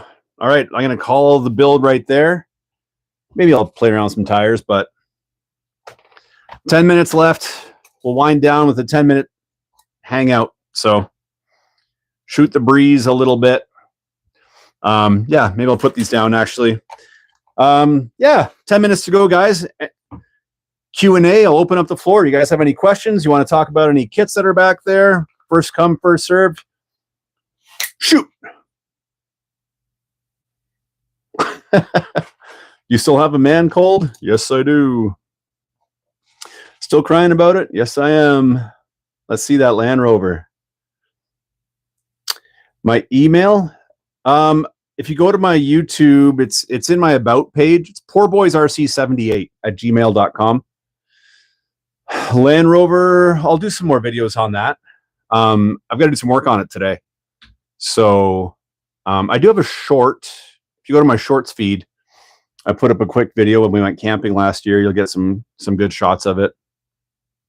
I got to take it to Alberta next month. I've got a rental property there, and I got to drive out. So it's about like a 14-hour drive, but I've got a ferry ride on top of that. So it's like 2 days to get out there. So I'll probably be doing some vlogging on that trip as well. All right, take care, Zid. Thanks for tuning in, man. Rate Tamiya buggies. Oh boy. Mozzie Rock, see you, brother. I can't rate them all, but I can give you probably a top 3. Avante, Aggress. What would be number 3? I don't know about number 3, but Avante and Aggress are definitely my number 1, 2. They are absolutely beautiful.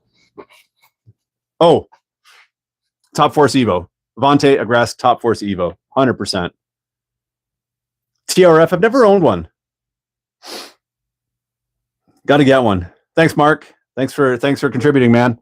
Wouldn't be the same if it wasn't for you guys. So thanks for contributing and being here. Obviously, I love hanging out with you guys, talking to you guys. It's a lot of fun.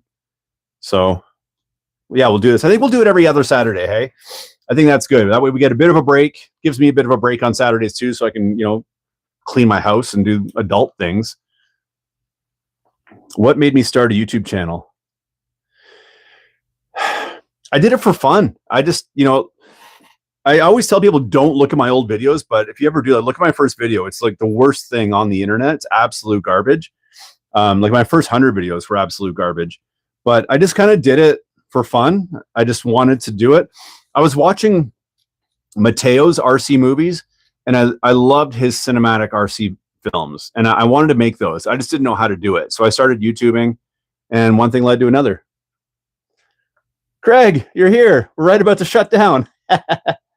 Nope, Bigwig is a Riri. FAV is in collection. This is mine. This is mine. It's going in my personal collection. My FAV, not yours. I might raffle it. No, I'm not going to raffle it. I'm going to keep this one. I got my next raffle car set up already.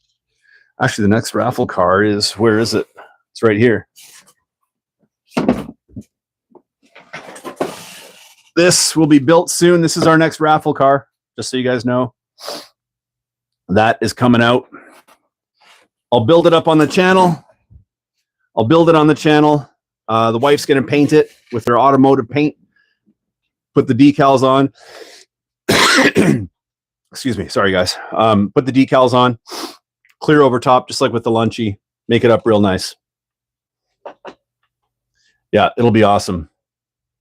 And it's black too, right? Like black paint in automotive paint, like in real auto body. Like, oh, guys, it's going to look so nice. You're not going to want to drive it. which is kind of a shame in a way, but once you see it up close, you're like, ah, it's incredible. Actually,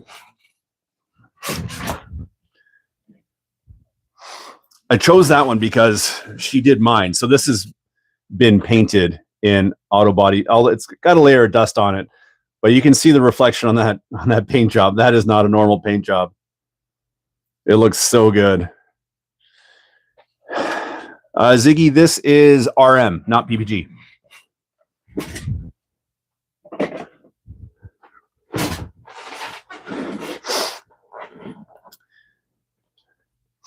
Yeah, she used to spray PPG in her previous life, but now she sprays RM.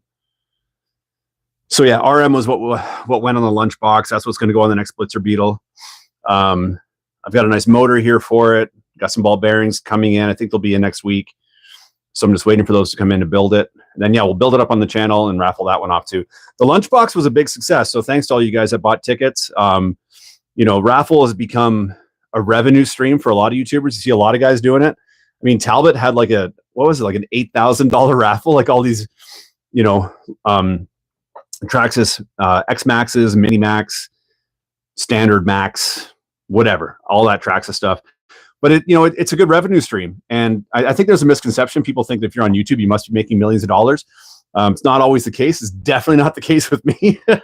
So, to make this dream come true, this is a dream, for me to do this for a living. I left, the high stress corporate world, definitely damaging to mental health.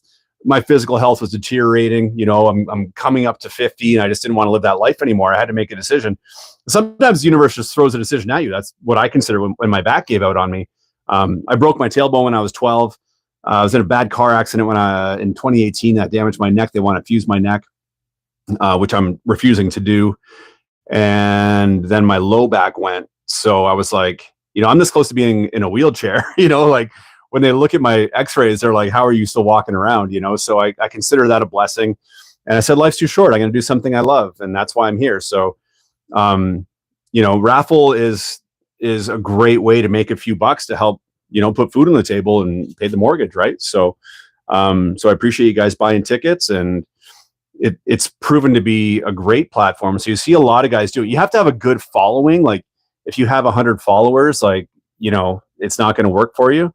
So I'm very fortunate that you guys enjoy the channel. You guys tune in and are buying tickets. So yeah, so thanks guys, because it really does help to keep this dream of mine alive. I'm 60. Yeah, but you act like you're 20. Yoda, you're here just in time. We're shutting her down in 2 minutes, but hey, I'm happy you're here, buddy. Mr. Hanky, Mr. Hanky's keeper.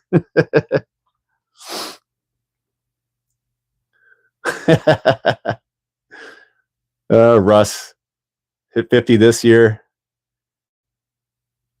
50 is a new 40, man. 50 is not bad as long as, you take care of yourself. Like we know so much, right? Like between diet, just nutrition, hydration. Ben, see you, buddy. Thanks for tuning in, man. Appreciate you stopping in. But yeah, look at guys like Brad Pitt, the guys like 63, something like that. George Clooney, those guys, you look at them, they look like they're still in their 30s. Next time you're on, yeah, guys, I'll set it up for not next Saturday, but 2 weeks, 2 Saturdays from now. Let's go every 2 weeks. That'll be good. Unless something comes up otherwise, but I feel 150. It's from all those fast cars you drive, Tony. Wearing out your neck every time you shift gears. Bone cancer. Damn, sorry to hear that, buddy. I hope that gets sorted out.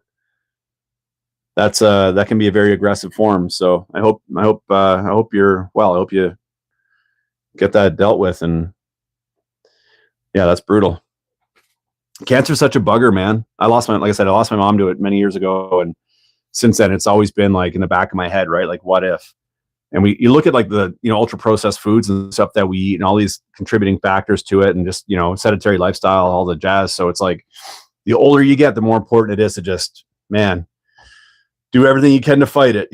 I find it hard. It's like I was in weightlifting my whole life, and I was so used to like especially my powerlifting years, I so used to eating like 7,000 calories a day just to keep up with my weightlifting. And now it's like I'm 46 with a bunch of injuries. I can't do the heavy lifting, but my brain still loves to eat all the food. So it's like, okay, stop eating that much, tone it down, get rid of the belly, you know? So that's what 2025 is going to be all about, is a little more self-care. It's very important. Muy importante.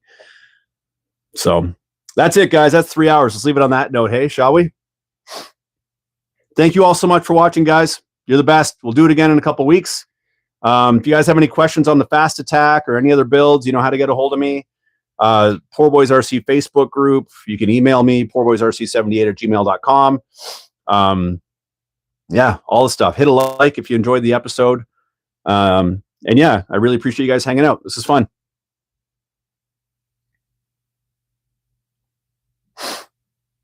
All right. Adios, amigos. Be excellent to each other.